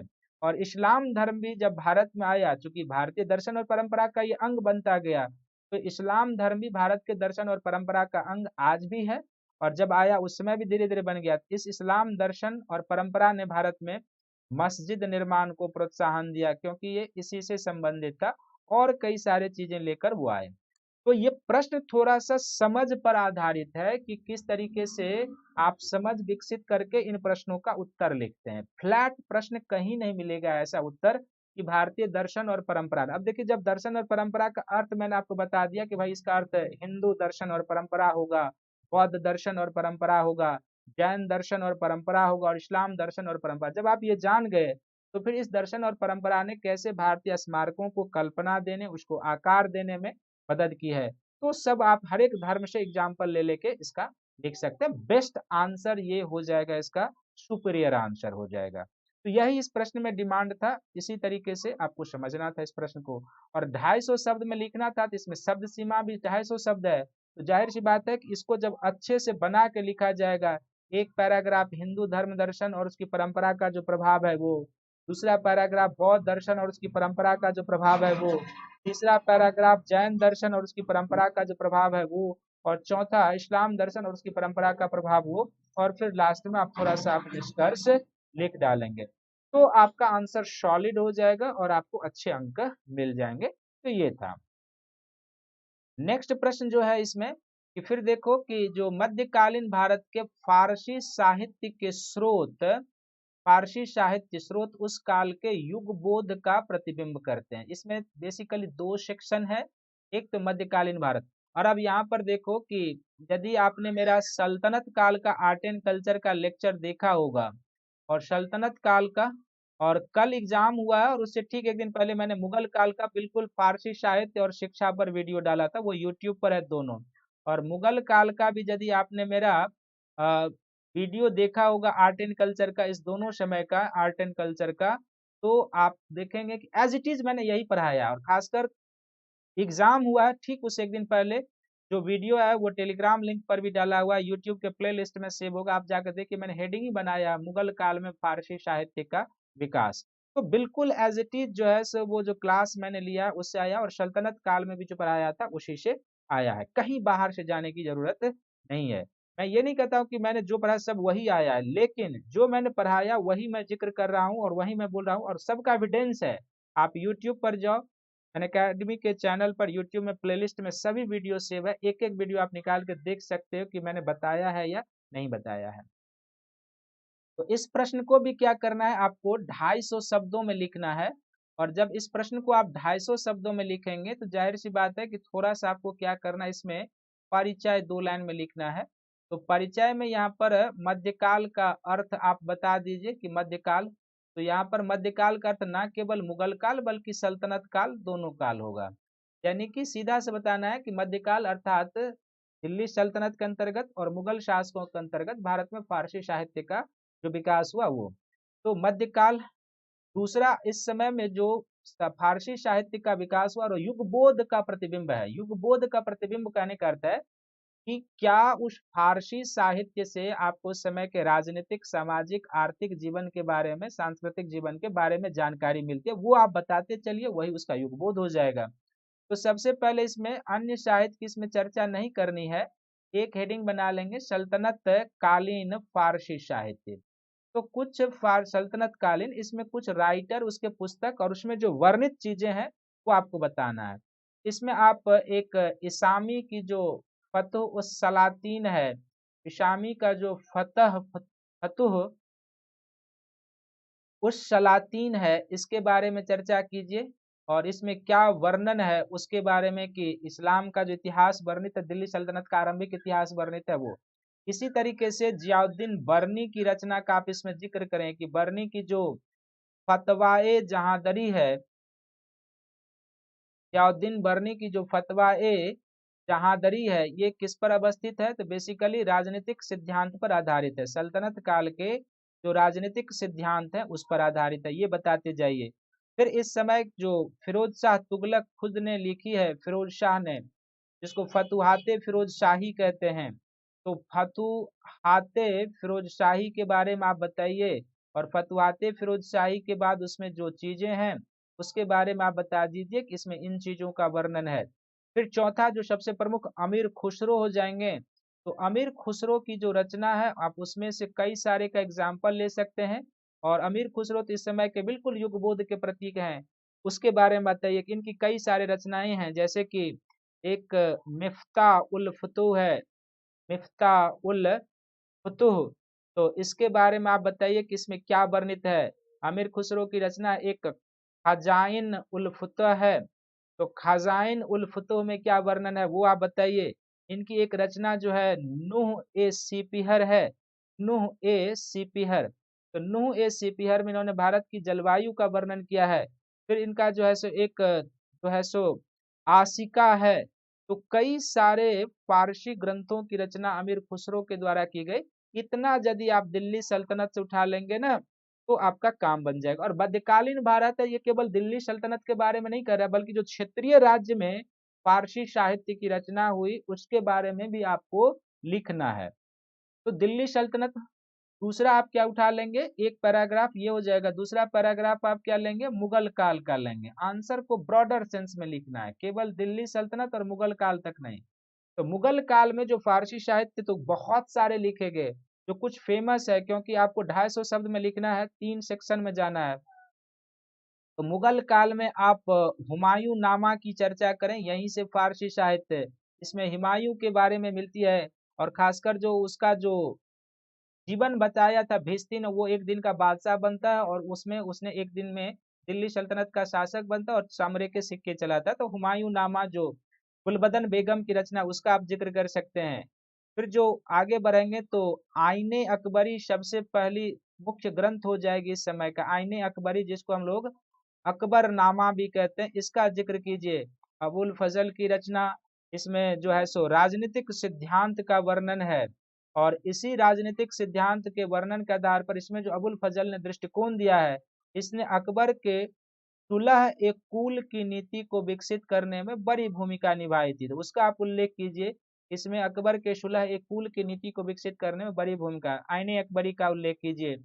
फिर यहाँ पर जो है सो आप जहांगीर नामा का उल्लेख कीजिए, क्योंकि इसकी रचना जहांगीर, मोहतमिद खां और हादी ने की है, तीनों ने मिलकर। तो जहांगीर नामा फारसी का हो जाएगा, उसके बारे में आप बताइए। फिर आगे चल के जाएंगे तो शाहजहां के समय में भी कई सारे ग्रंथ की रचना हुई थी। बादशाह बादशाह नामा जैसे ग्रंथ की रचना हुई थी। इस अमीर खुसरो, इसके समय में जो है सो फतवाए आलमगिरी की रचना हुई थी, फतवाए आलमगिरी। तो फतवाए आलम, कई सारे, चहार चमन का चंद्रभान का है, फिर नुक्शा है दिलकुशा है, भीमसेन कायस्थ का है। तो बहुत सारे फारसी ग्रंथ, और उसमें क्या वर्णन है आप वो कर दीजिए। तो सल्तनत काल के बारे में बताइए फारसी साहित्य की प्रगति, मुगल काल के बारे में बताइए फारसी साहित्य की प्रगति। और तीसरा सेक्शन आप, चूंकि कोई ये तो नहीं लिखा हुआ है कि केवल मुगल, सीधा प्रश्न है कि मध्यकालीन भारत में। तो मध्यकालीन भारत में जो क्षेत्रीय राज्य हैं, इस क्षेत्रीय राज्य के अंतर्गत जो फारसी साहित्य का विकास हुआ, तो क्षेत्रीय राज्य का भी जम्मू कश्मीर में जो कश्मीर का राज्य था, जो जौनपुर का राज्य था, जो मालवा का राज्य था, जहां जहां पर फारसी साहित्य का विकास हुआ है, आप वहां पर लिखेंगे और तब जाकर निष्कर्ष। तो देखिए बहुत ये सरल प्रश्न था, और इस पर तो मेरा यदि क्लास आप देखे होंगे और जाकर अभी भी आप देख सकते हैं कि पूरी सल्तनत काल की आर्ट एंड कल्चर मैंने पढ़ाई है, फारसी साहित्य एक एक पढ़ाया है। मुगल काल तो एक दिन एग्जाम से जस्ट पहले यूट्यूब पर प्ले हुआ था, और जाकर आप देख सकते हैं। तो मुगल काल का बिल्कुल टॉपिक ही फारसी साहित्य और शिक्षा, और क्षेत्रीय कला भी मैंने पूरा पढ़ाया है। तो इस सभी वीडियो को देखकर इस प्रश्न को बहुत ही अच्छे ढंग से 250 शब्दों में लिखा जा सकता है। और इसमें लेकिन ये जरूर आपको ध्यान रखना हो, केवल राइटर और ग्रंथ नहीं बताना होगा, बल्कि प्रश्न का अगला भाग है कि वो युगबोध का प्रतिबिंब है, उसमें किन किन चीजों का वर्णन है, कैसे वो युगबोध का प्रतिबिंब करता है। जैसे मैंने आईन अकबरी के बारे में बताया, तो उस तरह के आपको इसमें चीजों का वर्णन करना है, और वो क्या हुआ है। अभी भी आप जाइए उस वीडियो को देखिए और अपना नोट्स बनाइए। तो ये एक प्रश्न था। फिर नेक्स्ट प्रश्न जो इतिहास का हो जाएगा वो था, देखिए बहुत अच्छा प्रश्न है कि 1920 के दशक से राष्ट्रीय आंदोलन ने कई विचारधाराओं को ग्रहण किया। बड़ा ही डायनेमिक प्रश्न है ये, और अपना सामाजिक आधार बढ़ाया। इसमें क्या है कि सबसे पहले कहता है कि 1920 के दशक से राष्ट्रीय आंदोलन ने, 1920 के दशक से यानी इस समय से आगे चलकर राष्ट्रीय आंदोलन ने। तो सबसे पहले देखेंगे कि कई, तो जब आप इसका आंसर फॉर्मेटिंग करेंगे, लिखेंगे, तो सबसे पहले थोड़ा सा परिचय हो जाएगा। 250 शब्द है आपके पास, तो थोड़ा सा परिचय लिखिए। दूसरा जो अब प्रश्न का मुख्य भाग हो जाएगा, तो प्रश्न का जो मुख्य भाग है ये 2 सेक्शन में बटा हुआ है। 2 सेक्शन में क्या बटा हुआ, तो एक, कई विचारधाराओं को ग्रहण किया। तो यहाँ पर आपको उन विचारधाराओं का उल्लेख करना होगा जो 1920 के दशक से राष्ट्रीय आंदोलन में जुड़ते गए। तो मुख्य भाग में क्या होगा, सबसे पहले कि यहाँ पर सबसे पहले आपको बताना है कि विचारधारा जो राष्ट्रीय आंदोलन का अंग बनते गए, विचारधारा, नवीन विचारधारा, विचारधारा जो राष्ट्रीय आंदोलन ने ग्रहण किया, जो राष्ट्रीय आंदोलन ने ग्रहण किया, ये आपको यहाँ पर बताना है। तो जब आप इसको लिखेंगे और यदि मॉडर्न इंडिया आप अच्छे से पढ़े रहे तो ये प्रश्न भी बहुत सरल है लिखना। कौन कौन सा विचारधारा 1920 के दशक से उत्पन्न हुआ? तो सबसे पहले यहाँ पर एक असहयोग आंदोलन या असहयोग की विचारधाराएं उत्पन्न हुई। असहयोग की विचारधारा, हालांकि यह कुछ पहले भी दिखाई देता है, लेकिन गांधीवादी रणनीति के रूप में यहाँ पर ये पहली बार संस्थागत रूप धारण करना शुरू करता है। दूसरा यहाँ पर क्या होता है कि वामपंथ का उदय होता है। वामपंथ का उदय, ये सबसे मूल विचारधारा के रूप में उभर कर सामने आती है और जवाहरलाल नेहरू और सुभाष चंद्र बोस वामपंथ के पुरोधा के रूप में इस समय उभर कर सामने आते हैं। तीसरा, वामपंथ के उदय के साथ साथ क्या होता है यहाँ पर कि जो स्वराजी विचारधारा होती है, जिसको परिवर्तनवादी कहेंगे, वो उभर कर सामने आता है। परिवर्तनवादी विचारधारा, परिवर्तनवादी, या इसी को हम लोग कह सकते हैं स्वराजी विचारधारा। स्वराजी विचारधारा क्या था ये आप जानते होंगे, और यदि मेरा स्पेशल क्लास देखे होंगे तो बिल्कुल ये सब पढ़ाया हुआ है अकेडमी के स्पेशल क्लास में। परिवर्तनवादी, इसी परिवर्तनवादी के साथ एक अपरिवर्तनवादी विचारधारा भी सामने आती है। अपरिवर्तनवादी, जो गांधी के सहयोगी थे, अपरिवर्तनवादी, और ये बेसिकली रचनात्मक कार्यक्रम के समर्थक थे। रचनात्मक कार्यक्रम, जो स्वराजी थे ये बेसिकली क्या थे? तो स्वराजी जो थे वो एक, चूंकि असहयोग आंदोलन एंड हो चुका है, तो असहयोग आंदोलन के बाद ये दो नवीन विचारधाराएं आती हैं, परिवर्तनवादी और अपरिवर्तनवादी। परिवर्तनवादी चाहते थे कि चूंकि अभी ऐसा समय नहीं है कि सक्रिय आंदोलन चलाया जाए, तो इसलिए वो विधायिका में जाकर विधायिका के बहिष्कार की रणनीति अपनाना चाहते थे, और अपरिवर्तनवादी इसका विरोध कर रहे थे कि नहीं, ये राष्ट्रीय आंदोलन से भटकाव जैसा होगा, अगले चरण के आंदोलन के लिए हमें रचनात्मक कार्यक्रम पर बल देना चाहिए। तो ये इस परिवर्तनवादी और अपरिवर्तनवादी के साथ एक और दर्शन आया जिसको हम लोग कहते हैं प्रत्युत्तरवादी। प्रत्युत्तरवादी, रेस्पॉन्सिविस्ट कहते हैं। तो प्रत्युत्तरवादी विचारधारा भी एक सामने निकल कर आता है, और एनसी केलकर इसके पुरोधा होते हैं प्रत्युत्तरवादी के। फिर जैसे जैसे आगे बढ़ते जाते हैं हम, तो यहाँ से क्या होता है कि 29 में जाकर आप देखते हैं कि पूर्ण स्वराज का विचार भी सामने आ जाता है। पूर्ण स्वराज का विचार भी सामने आ जाता है, और फिर आगे चलकर जो है सो यह सविनय अवज्ञा के रूप में आ जाता है। सविनय अवज्ञा के रूप में। तो इस तरीके से आपको बताना था कि किस तरीके से 1920 के दशक से राष्ट्रीय आंदोलन ने कई विचारधाराओं को ग्रहण किया था। तो असहयोग की विचारधारा है, वामपंथ का सक्रिय तौर पर उदय होता है, परिवर्तनवादी होते हैं, अपरिवर्तनवादी होते हैं, प्रत्युत्तरवादी आते हैं, पूर्ण स्वराज का दर्शन आ जाता है, सविनय अवज्ञा का दर्शन आ जाता है। ये हो गया। अब है इस प्रश्न का अगला सेक्शन कि इसने सामाजिक आधार बढ़ाया, विवेचना कीजिए। तो सामाजिक आधार का यहाँ पर अर्थ क्या है? सबसे पहले ये देखिए कि समाज का जो वर्ग होता है, एक बड़े पैमाने पर देखेंगे तो कृषक वर्ग होता है। दूसरा क्या होता है? श्रमिक वर्ग होता है। तीसरा जो वर्ग आप देखेंगे, कृषक हो गया, श्रमिक हो गया, जो महिलाएं होती है वो हो जाएंगी, महिलाएं हो जाएंगी। फिर जो इस समय भारतीय समाज में जनजाति थे वो हो जाएंगे। फिर जो उद्योगपति होते हैं वो हो जाएंगे। साथ ही उद्योगपति के साथ इस समय जो हो जाएंगे, जो मध्यम वर्ग थे वो हो जाएंगे। तो छात्र छात्राएं थे वो हो जाएंगे, छात्राएं छात्र वो हो जाएंगे। और फिर यहाँ पर और कौन हो जाएंगे? तो जो राजवाड़ा था, वर्ग राजवाड़ा था, जो अभी भी राष्ट्रीय आंदोलन से बचा हुआ था वो। इन सभी विचारधाराओं का प्रभाव क्या हुआ इन सब वर्गों पर आप देखेंगे तो उस समय तक क्या था कि इससे क्या हुआ, कुल मिलाकर आपको ये लिखना है कि इन सभी विचारधाराओं के प्रभाव से क्या हुआ कि भारतीय राष्ट्रवाद का सामाजिक डायमेंशन जो है काफी बड़ा हो गया। और जो राष्ट्रवाद अभी तक नगरों में सीमित था, कुछ वर्ग अभी भी इससे वंचित थे, राष्ट्रीय आंदोलन से जुड़े नहीं थे, वो सभी अब राष्ट्रीय आंदोलन से जुड़ने लगे। जैसे कि अभी तक कांग्रेस कृषक और किसानों के मुद्दों को उठाने से बचती आ रहे थे, लेकिन जैसे ही वामपंथ का उदय हुआ कांग्रेस के विचारधारा में कृषक मुद्दे शामिल होने लगे। वामपंथ का उदय हुआ, कांग्रेस के विचारधारा में श्रमिकों के मुद्दे शामिल होने लगे, क्योंकि श्रमिक मुद्दा और कृषक मुद्दा दो ऐसा था जो वर्ग संघर्ष पर विचारधाराओं पर आधारित को बढ़ावा दे सकता था। इसलिए कांग्रेस दोनों मुद्दों को कांग्रेस के मंच से उठाने से बचना चाह रही थी। लेकिन 1920 के दशक में जब वामपंथ का तेजी से उदय और प्रचार प्रसार होता है, तो कांग्रेस कृषक मुद्दों को भी अपने साथ समेटता है और कृषक आंदोलन कांग्रेस के आंदोलन के बैनर के तले आ जाता है। और श्रमिक जो भारत से के राष्ट्रीय आंदोलन से अभी भी वंचित थे, वो भी राष्ट्रीय आंदोलन से जुड़ना शुरू हो जाते हैं।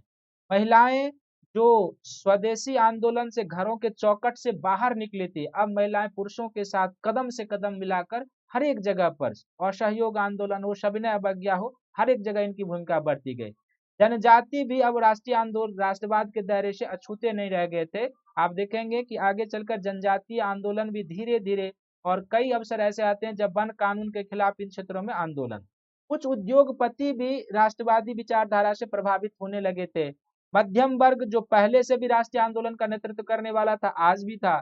छात्र छात्राएं, आप देखेंगे असहयोग आंदोलन के समय बड़े पैमाने पर छात्र छात्राओं ने आंदोलन में भाग लिया था। ब्रिटिश स्कूल का शिक्षा का बहिष्कार किया था, और इसके कारण उस समय आप देखेंगे कि बड़े पैमाने पर राष्ट्रीय कॉलेज और स्कूलों की स्थापना हुई थी। जामिया मिलिया इस समय का, गुजरात विद्यापीठ, बिहार विद्यापीठ, सब इस समय स्थापित हुए थे। और राजबाड़े जो अभी तक स्वतंत्रता की या राष्ट्रवाद की हवा को अपने यहाँ पहुंचने नहीं दे रहे थे, वो भी वहां भी अब धीरे धीरे राष्ट्रीय आंदोलन और राष्ट्रवाद की विचारधाराएं फैलनी शुरू हो गई थी। तो कुल मिला के ये इसका सामाजिक डायमेंशन है जो आपको लिखना था, कि इस तरीके से इन विचारधाराओं का सामाजिक आधार बढ़ा था। और ये भी मैंने स्पेशल क्लास में कराया है, आप जाकर देखिए, बिल्कुल हर एक चीजें पढ़ाई हुई है। तो एक एक प्रश्न जो है, चाहे यूट्यूब या तो यूट्यूब सेशन से वो मिल रहा है या फिर स्पेशल क्लास से मिल रहा है, ये आपको ध्यान में रखने की जरूरत है। तो यही इस प्रश्न का डिमांड था कि आप इस प्रश्न में जब लिखना शुरू करें तो थोड़ा सा इंट्रोडक्शन लिखें, फिर कई विचारधाराओं में तो मुख्य विचारधारा को लिखें, फिर उसका समाज पर कैसे प्रभाव पड़ा वो लिखें, और फिर आप उसके निष्कर्ष को लिखें कि किस तरीके से ये निष्कर्ष रहा। तो ये इसका एग्जैक्ट आंसर होगा, ये ध्यान में रखने की जरूरत है। अब इतिहास का प्रश्न समाप्त होता है। अब जो प्रश्न है वो है ज्योग्राफी का प्रश्न। इस बार इतिहास का सेक्शन कम था और भूगोल का सेक्शन ज्यादा, और सोशल इशू जो इसका सेक्शन है वो अधिक था। भूगोल के सेक्शन में जो पहला प्रश्न है, और अब देखो कि मैं पहले ही बता देता हूं कि भूगोल का एक एक प्रश्न हमारे क्लास पर यूट्यूब में मैंने जो कराया है उस पर है। आप देखेंगे भूगोल में मैंने 38 क्लास लिए थे वर्ल्ड ज्योग्राफी पे, 38 क्लास लिए थे वर्ल्ड ज्योग्राफी से। और यदि ये 38 क्लास आप देखे हैं तो एक एक भूगोल का जो प्रश्न है, और मैंने जो एनसीईआरटी का क्लास लिया था, एनसीईआरटी का, तो उस एनसीईआरटी के क्लास को यदि आपने अटेंड किया है तो इस 38 जो यूट्यूब का वर्ल्ड ज्योग्राफी का वीडियो है और जो एनसीईआरटी का वीडियो है, इससे एक भी क्वेश्चन बाहर नहीं गया है। जो नहीं है वो मैं खुद बता दूंगा, और जो है वो आप जाकर क्रॉस चेक भी कर सकते हो कि सभी वीडियो, जैसे ये प्रश्न है कि परिप्रशांत क्षेत्र के भूभौतिक अभिलक्षणों की विवेचना कीजिए। प्लेट टेक्टोनिक पर 2 क्लास लिया हुआ है, यूट्यूब के प्लेलिस्ट में होगा, आप जाकर देखो। और देखो एज इट इज बताया हुआ है कि किस तरीके से होता है। जैसे जैसे प्रश्न आते जाएगा हम आपको बताते जाएंगे। तो ये जो प्रश्न है, प्रश्न क्या है कि इसके सेक्शन को पहले तोड़िए कि परिप्रशांत क्षेत्र एक इसका प्रश्न का भाग है, और दूसरा है कि इसके भूभौतिक अभिलक्षणों, जियो जो फिजिक्स का कॉन्सेप्ट है, जियो फिजिक्स का अभिलक्षणों की विवेचना कीजिए। 150 शब्द में लिखना है, बहुत भटकने की जरूरत नहीं है। जब आप आंसर फॉर्मेटिंग करें, आंसर लिखें तो 2 लाइन परिचय में लिखें। और परिचय में क्या लिखें, तो परिचय में आप बताएं कि परिप्रशांत का क्या अर्थ है। सीधा प्रश्न पर प्रहार, परिप्रशांत का क्या अर्थ है, भूमिका सब बनाने की कोई जरूरत नहीं। परिप्रशांत का क्या अर्थ है वो आप इंट्रोडक्शन में बताएं। और परिप्रशांत का जो अर्थ होता है वो प्रशांत महासागर के चारों तरफ का जो क्षेत्र होता है उसको हम लोग कहते हैं, ये जो मैं लाइन दे रहा हूँ ये परिप्रशांत का एरिया, रिंग ऑफ फायर भी इसको कहा जाता है, जो प्रशांत महासागर के चारों तरफ का क्षेत्र है। आप संभव हो इसमें क्षेत्र की भी चर्चा कर दें कि अंटार्कटिका के बैबोट द्वीप से शुरू होती है, एंडीज होते हुए, फिर मध्य अमेरिकी पर्वत होते हुए, रॉकी पर्वत, अलास्का पर्वत होते हुए एशिया पर, यहाँ पर आ जाता है, फिर रूस का कमचटका, क्यूरिल, जापान, फिलीपींस, पूर्वी द्वीप समूह, फिर न्यूजीलैंड होते हुए फिर से अंटार्कटिका में मिल जाते हैं। ये परिप्रशांत है, रिंग ऑफ फायर है। तो सबसे पहले आप बताइए परिप्रशांत का अर्थ बताइए।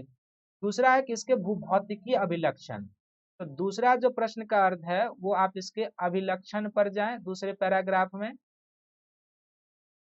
और इसके अभिलक्षण को बताएं। तो इसका जो अभिलक्षण है तो सबसे पहला क्या है, ये जो परिप्रशांत मेखला या रिंग ऑफ फायर है, यह क्या है, प्लेट के विनाशकारी सीमांत पर है। प्लेट के विनाशकारी, एकदम डायरेक्ट प्रश्न पर प्रहार कीजिए। प्लेट क्या है यहाँ बताना ही नहीं है क्योंकि 150 शब्द है। प्लेट के विनाशकारी सीमांत पर अवस्थित है, कन्वर्जेंट मार्जिन पर। और जब इस तरीके से लिखें तो छोटा सा डायग्राम बना दीजिए, दो प्लेट को एक दूसरे की तरफ ला दीजिए, आपस में टकरा के दिखा दीजिए कि ये विनाशकारी सीमांत होता है।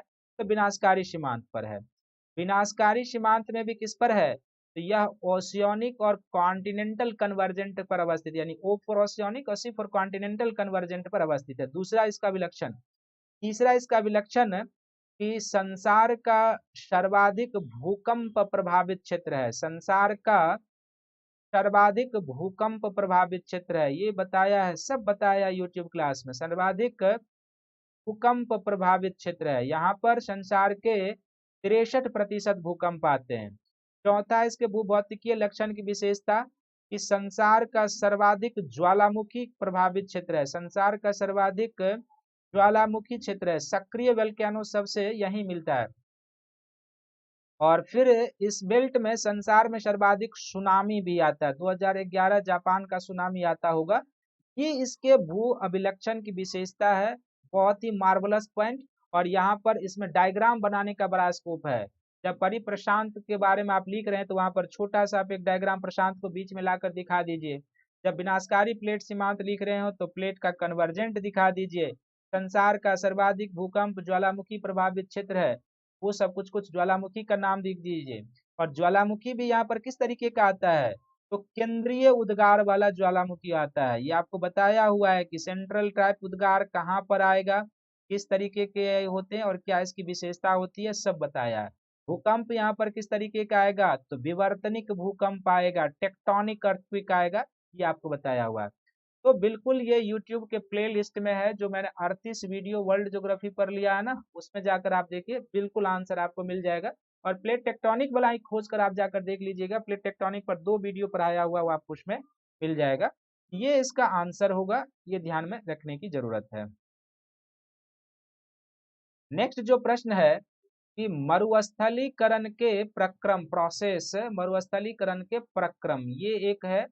और कि जलवायविक सीमाएं नहीं होती है, उदाहरण सहित औचित्य सिद्ध कीजिए। यानी कि there are not climatical boundary, not climatical limitation of desertification, आप उसके बारे में बताइए। बहुत सीधा प्रश्न है। तो सीधा सा पहले आप जब लिखें तो सबसे पहले परिचय, और जब परिचय लिखें तो परिचय में सबसे पहले आप बताइए कि मरुस्थलीकरण है क्या। आखिर सबसे पहले आप बताइए कि मरुस्थलीकरण क्या है, व्हाट इज डेजर्टिफिकेशन, मरुस्थलीकरण क्या है, ये आपको बताना है।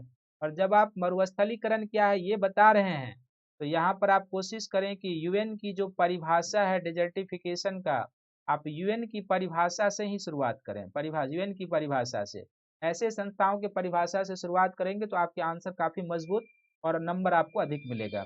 भारत में भी जो आप देखेंगे डेजर्टिफिकेशन, चूंकि एक क्लाइमेटिकल इशू भी है, तो भारत के मौसम विभाग के द्वारा भी इसकी परिभाषा दी गई है। तो मौसम विभाग के द्वारा जो परिभाषा दी गई मेट्रोलॉजिकल, और उसके परिभाषा को यूज कीजिए, तब नॉर्मल चीज में आप लिखिए, तो ये हो जाएगा। अब है कि मरुस्थलीकरण की जो प्रक्रम है वो जलवायु सीमाएं से नहीं होती है। जनरली क्या है, यूएन की परिभाषा कहता है कि मरुस्थलीकरण वह प्रक्रिया है जहां जब शुष्क और अर्ध शुष्क दशा वाले क्षेत्रों में, यानी कि एरिड एंड सेमी एरिड, शुष्क और अर्ध शुष्क जलवायु दशा वाले क्षेत्रों में जो मरुस्थल है, मान लीजिए ये मरुस्थल है, तो इस मरुस्थल के आसपास जो कृषि भूमि है, यदि इस कृषि भूमि में मरुस्थलीय विस्तार होता है तो इसको डेजर्टिफिकेशन कहते हैं। यूएन परिभाषा कहता है कि this is the mainly the process और फंक्शन इज ड्राई और सेमी एरिड का एरिया का है। बट अब आप देखेंगे अगला प्रश्न क्या है, आपको बताना है कि जलवायविक सीमाएं नहीं होती है, उदाहरण सहित औचित्य को सिद्ध कीजिए। तो शुष्क और अर्धशुष्क क्षेत्र से अब इसकी जलवायविक सीमाएं नहीं होती है, ये आपको सिद्ध करना है। सिद्ध करना है कि जलवायविक सीमा देयर आर नो, सिद्ध करना है कि there are no climatical limitation. तो अब क्या हो रहा है कि जो मरुस्थलीकरण है ना, वह आर्द्र जलवायु प्रदेशों में भी हो रहा है। आर्द्र जलवायु प्रदेश, और आर्द्र जलवायु प्रदेश का अर्थ होता है कि जहां पर 100 सेंटीमीटर से अधिक वर्षा होती है, वो आर्द्र क्लाइमेट का एरिया होता है। तो अब आर्द्र जलवायु प्रदेशों में भी हो रहा है, और आर्द्र जलवायु प्रदेशों में जो ये हो रहा है, यह न केवल भारत में बल्कि वैश्विक स्तर पर हो रहा है। भारत में न केवल वैश्विक स्तर पर ये आर्द्र जलवायु प्रदेशों में हो रहा है। तो धीरे धीरे इसकी जो क्लाइमेटिकल लिमिटेशन थी वो समाप्त हो रहा है।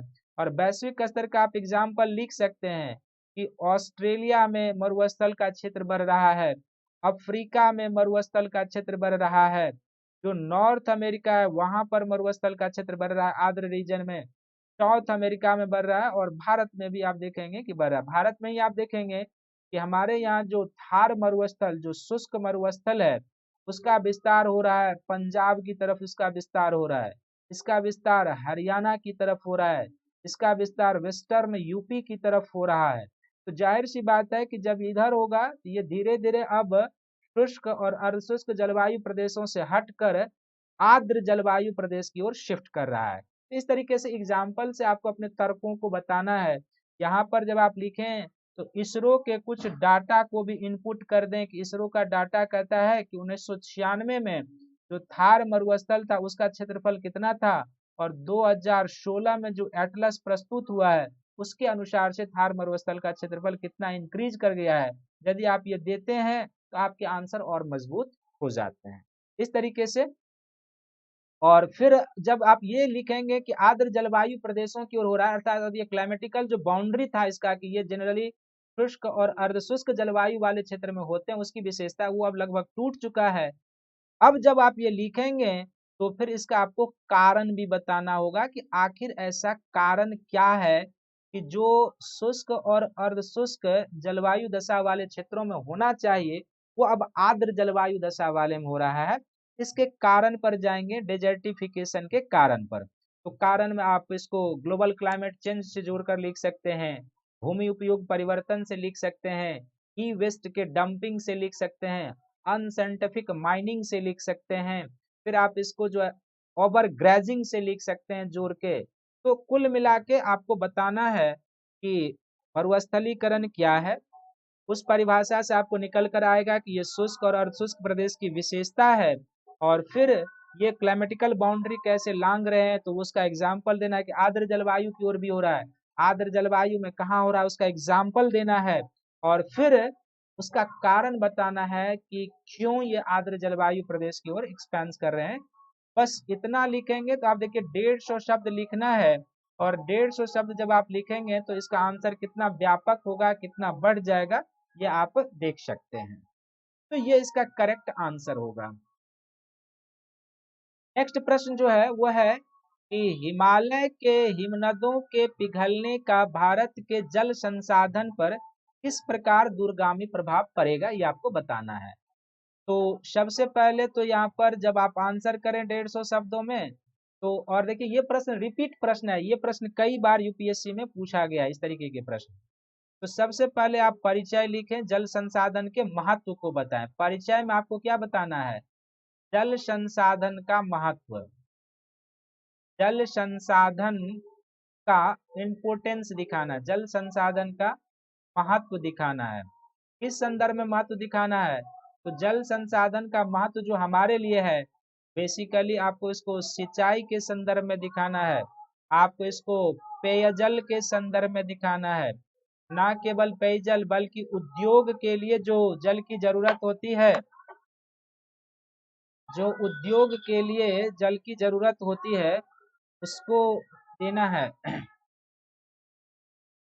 उद्योग के लिए है, फिर परिवहन के लिए है, परिवहन के लिए है, परिवहन के साथ साथ जो आप कहेंगे एक तरीके से अ, जल विद्युत उत्पादन करने के लिए है, जल विद्युत उत्पादन करने के लिए है वो, तो तमाम महत्व आपको दिखाना है।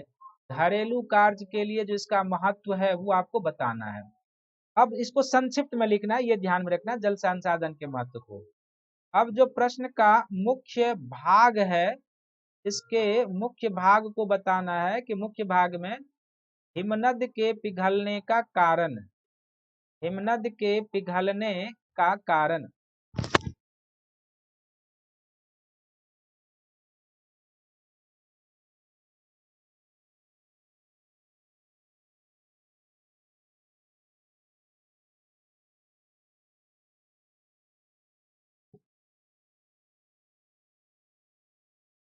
तो हिमनद के पिघलने का कारण आपको बताना है, पिघलने का कारण संक्षिप्त में, और हिमनद के पिघलने का कारण बताना है।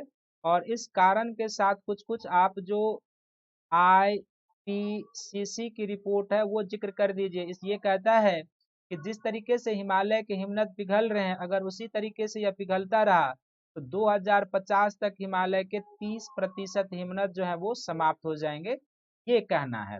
और कारण में आप लिखेंगे जो हिमालय के हिमनद प्रभावित हो रहे हैं, तो उसमें आप लिखेंगे ग्लोबल क्लाइमेट जो चेंज हो रहा है उसका कारण है। जो यहाँ पर एरोसॉल का प्रभाव बढ़ रहा है, ये एरोसॉल वाला मैंने क्लास भी लिया था, तो एरोसॉल के प्रभाव वाले को आप दिखाएंगे। जो अधिक ह्यूमन इंटरफेयर हो रहा है उसका क्या इम्पैक्ट हो रहा है, उसके बारे में आपको बताना है संक्षिप्त में। और जब ये हिमालय का ग्लेशियर पिघल रहा है तो फिर आपको बताना है इस ग्लेशियर के पिघलने का दूरगामी प्रभाव क्या होगा, दूरगामी प्रभाव क्या होगा, दूरगामी प्रभाव क्या होगा। अब इसका जो दूरगामी प्रभाव होगा, ये पहले आपने महत्व में कुछ इंडिकेट कर दिया है। तो उत्तर भारत में क्या है कि उत्तर भारत की जो नदियां हैं, खासकर उत्तर भारत की नदियां क्या है, पेरिनियल रिवर है, सादा नीरा नदियां हैं, ठीक ना।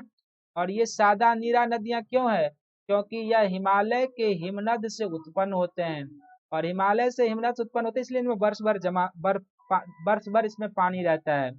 अब मान लो कि यदि हिमनद पिघलता है तो जाहिर सी बात है कि इन नदियों में जल की मात्रा क्या होगी, कम होगी, जल की मात्रा कम होगी, बहुत सारी नदियां सूख भी सकती है, जल की मात्रा कम होगी।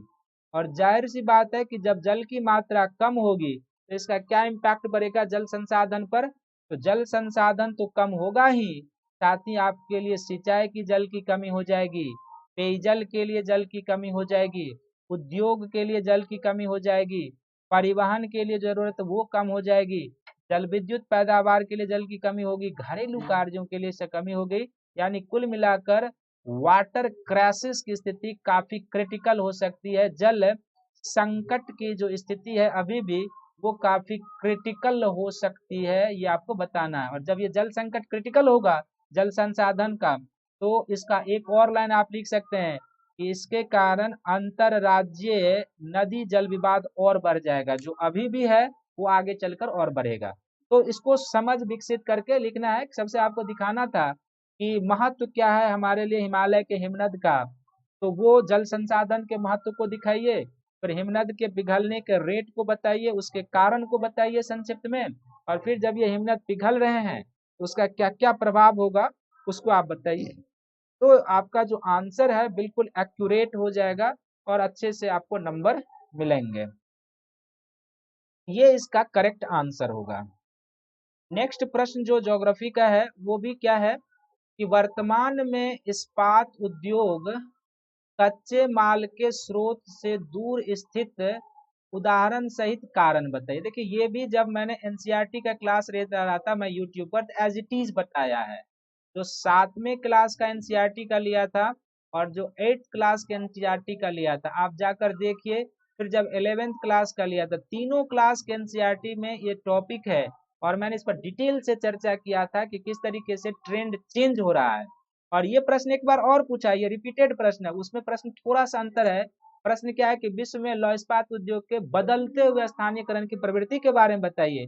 और यहाँ भी वही है लगभग, इस्पात उद्योग कच्चे माल के स्रोत से दूर जा रहे हैं, तो उसका कारण बताइए। तो इस प्रश्न का जब आप फॉर्मेटिंग करेंगे, और मेरा यूट्यूब वीडियो यदि आपने देखा होगा, तो ये प्रश्न आपको कोई लिखने में दिक्कत नहीं होगी। यूट्यूब के प्रीमियर में सेव होगा, अनअकैडमी के यूट्यूब चैनल पर आप जाकर वहां से 7th और 8th क्लास का उद्योग वाला निकालिए टॉपिक, और जाकर देखिए, आपको मिल जाएगा कि क्यों ऐसा हो रहा है। फिर भी हम यहाँ पर आपको जरूर बताएंगे कि किस तरीके से ये हो रहा है। देखिए, जो लौह इस्पात उद्योग का स्थानीयकरण की जो प्रवृत्ति होती है ना, वो किस पर, कई सारे कारकों पर निर्भर करती है।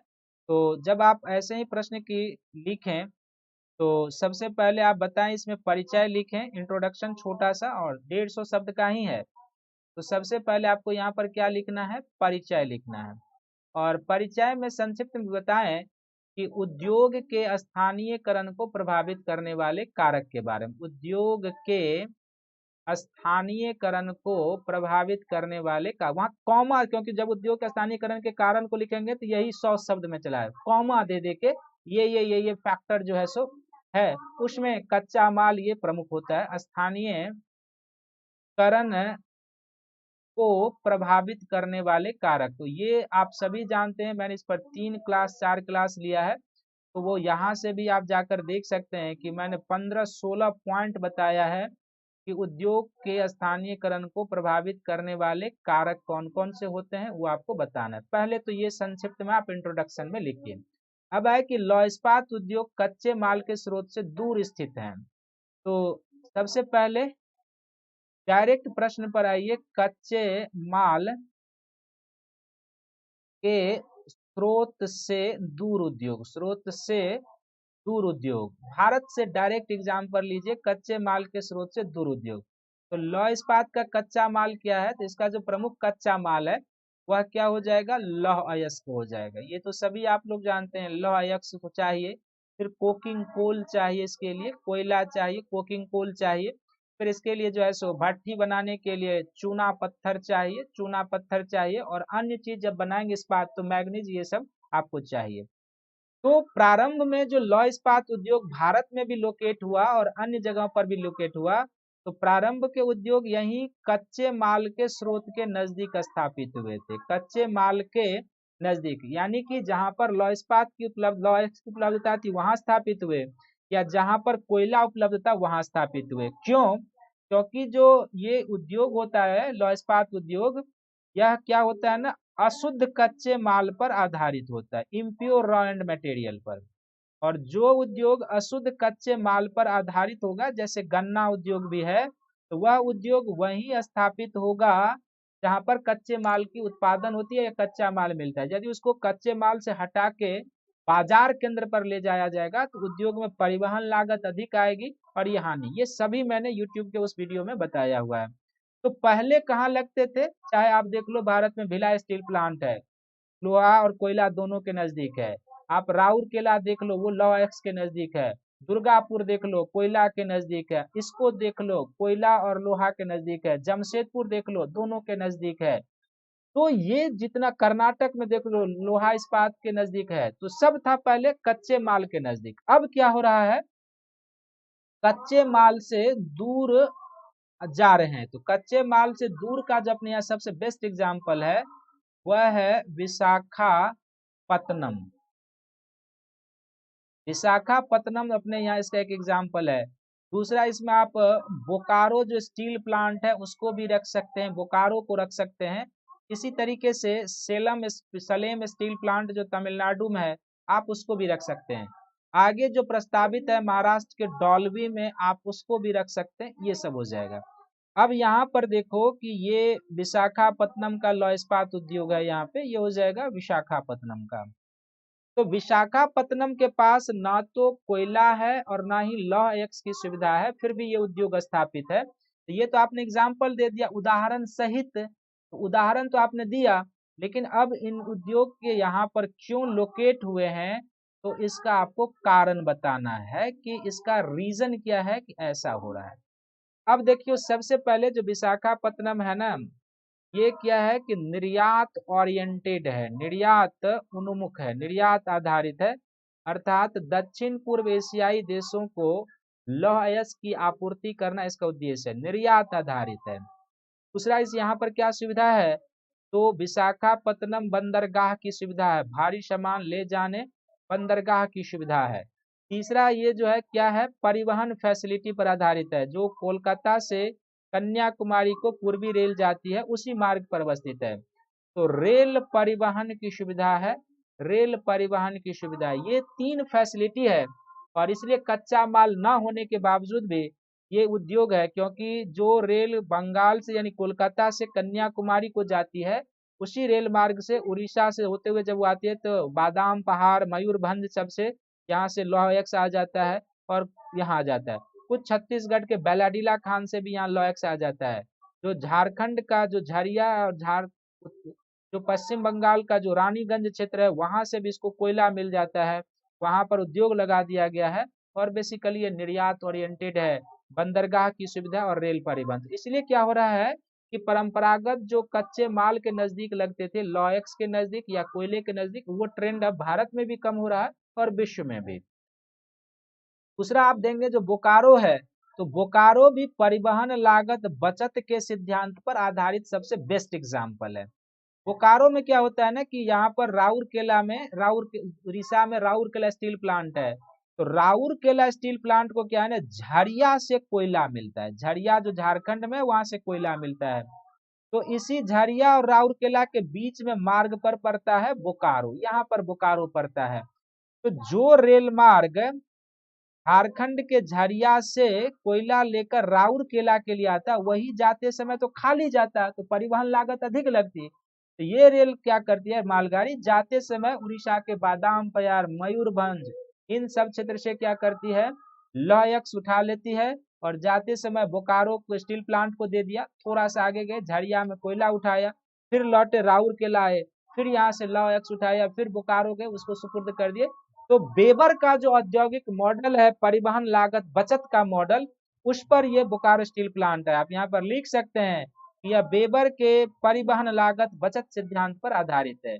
और इसी तरीके से सेलेम स्टील प्लांट है, डॉल्बी जो महाराष्ट्र में नागपुर भंडारा के पास लगाया जा रहा है, यहाँ भी ना तो कोयला है बड़े पैमाने पर, ना ही लौह अयस्क, देश की अंदरूनी डिमांड जो बढ़ रही उसके कारण इसको लगाया जा रहा है। तो यही इसमें बताना था। आप इसमें डायग्राम बना के दिखा दीजिए, एक भारत का मानचित्र बना लीजिए और सबसे पहले परिचय में आप लिखिए कि उद्योग का स्थानीयकरण को प्रभावित करने वाले कारक कौन हैं, संक्षिप्त में, बहुत संक्षिप्त में।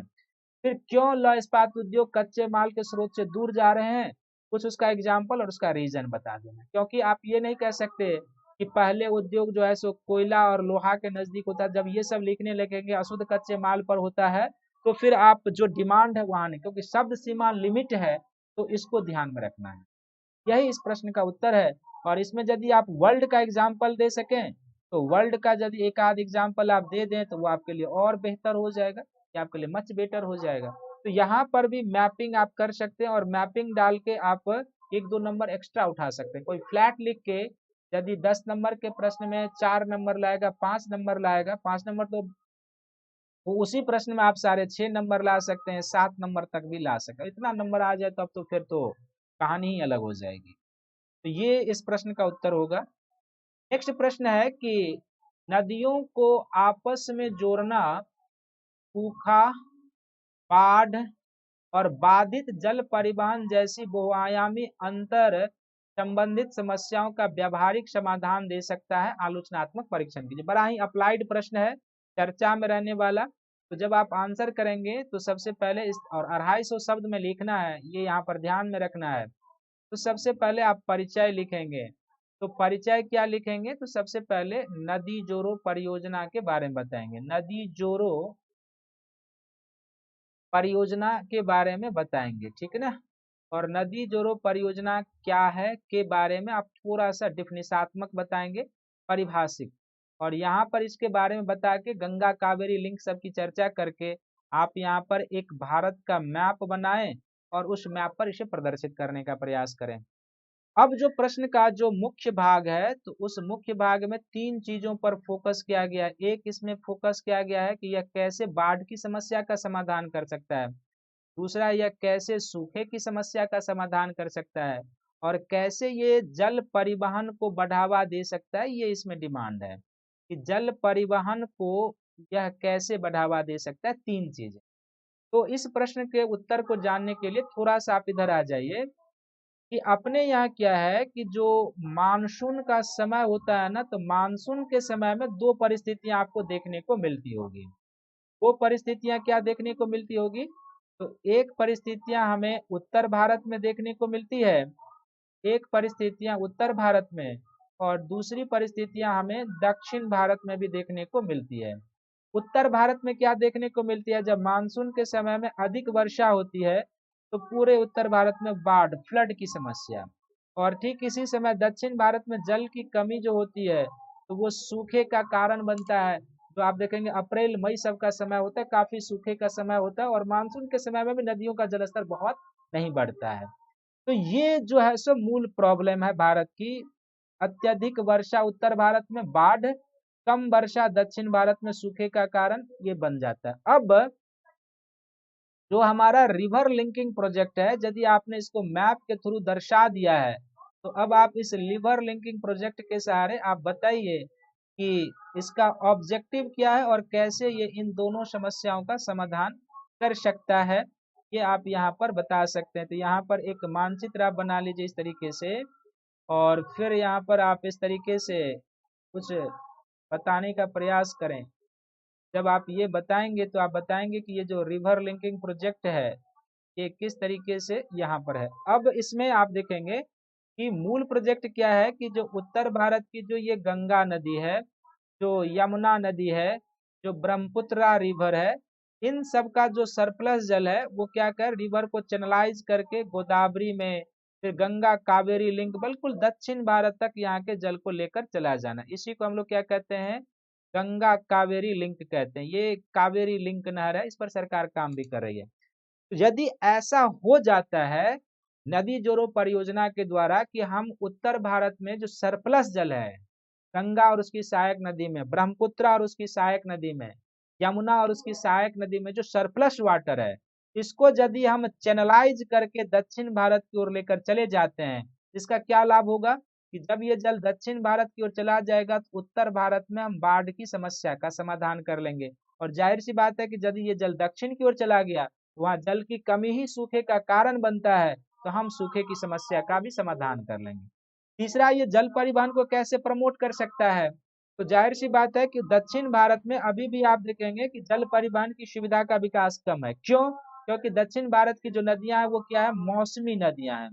मौसमी नदियां कहने करता है कि मानसून पूर्व के समय में, खासकर जो मार्च अप्रैल मई सबका जून सबका समय होता है, दक्षिण की छोटी छोटी नदियां सूख जाती है और बड़ी नदियों में जलस्तर कम हो जाता है। इसलिए हम जल परिवहन का बेहतर सुविधा नहीं ले पाते हैं दक्षिण भारत में। लेकिन यहाँ पर फिर से वही कि यदि हम इस जल को चैनलाइज करके लेके चले जाते हैं कावेरी तक, तो फिर हम जल 12 महीने रहेगा दक्षिण भारत की नदियां में, और जब 12 महीने दक्षिण भारत की नदियों में जल रहेगा तो गोदावरी में भी जल परिवहन की सुविधा होगी, कृष्णा कावेरी सभी नदियों में जल परिवहन की सुविधा बढ़ जाएगी। तो यह एक साथ तीनों का व्यवहारिक समाधान दे सकता है, ये आपको बताना है। लेकिन अब इसका जो अगला सेक्शन है कि आलोचनात्मक परीक्षण भी आपको पढ़ना है, यानी कि गुण दोष का मूल्यांकन।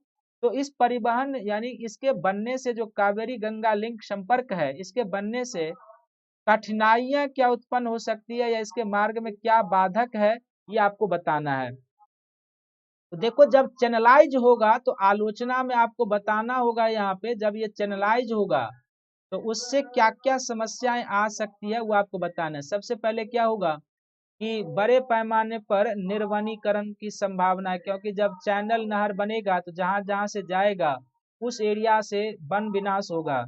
निर्वनीकरण होगा तो जाहिर सी बात है कि कई सारे पशु पक्षी के आवासों का विनाश होगा। तो यह जैव विविधता, लॉस ऑफ बायोडायवर्सिटी का कारण बन जाएगा, जैव विविधता हानि का कारण बनेगा। तीसरा, निर्वनीकरण भारत के मानसून प्रतिरूप को प्रभावित कर सकता है, मानसून पैटर्न को यह प्रभावित कर सकता है। और फिर यह और क्या कर सकता है न केवल मानसून पैटर्न को प्रभावित कर सकता है बल्कि बड़े पैमाने पर जनसंख्या के विस्थापन और उसके पुनर्वास की समस्या आ सकती है। और सबसे पांचवा, जो जियो इंजीनियरिंग की समस्या होगी कि गंगा बेसिन एक निचला बेसिन है और प्रायद्वीपीय एक ऊपरी, तो निचले बेसिन से ऊपरी बेसिन में चैनलाइज करके जल ले जाना कठिन काम है। जल या तो लिफ्ट करके ले जाया जा सकता है या डीप कैनाल बना के ले जाया जा सकता है, ये दो तकनीकी होगी। तो कठिनाइयां भी है, ये आपको बताना है आलोचना में, लेकिन यदि हम इन कठिनाइयों का समाधान कर लेते हैं, जो संभव भी है, तो फिर हम इसका लाभ ले सकते हैं जो हमारे यहाँ पे समस्याएं हैं वो। और इसमें कुछ विश्व का दृष्टांत भी आप दे सकते हैं कि रूस में भी नदी जोड़ो परियोजना की शुरुआत की गई थी, चाइना में भी, हालांकि इन दोनों देशों में बीच में ही रोक दिया गया।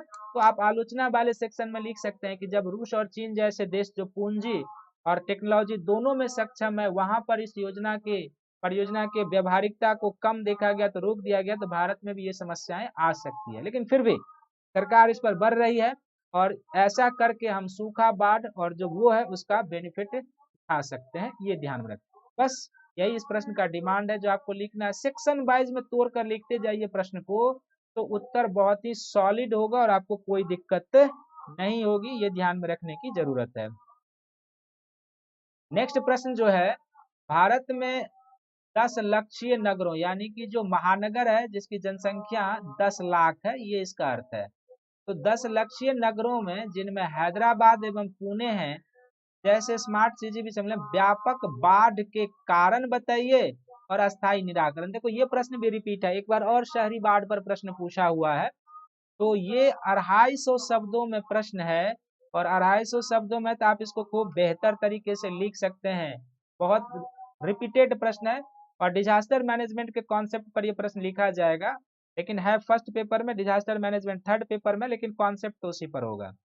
तो जब आप इसके आंसर की फॉर्मेटिंग करें तो सबसे पहले आप इसमें परिचय लिखें, और परिचय में आपको क्या बताना है कि महानगरों में, मेट्रोपॉलिटन सिटी 10 लाख की जनसंख्या, महानगरों में बाढ़ की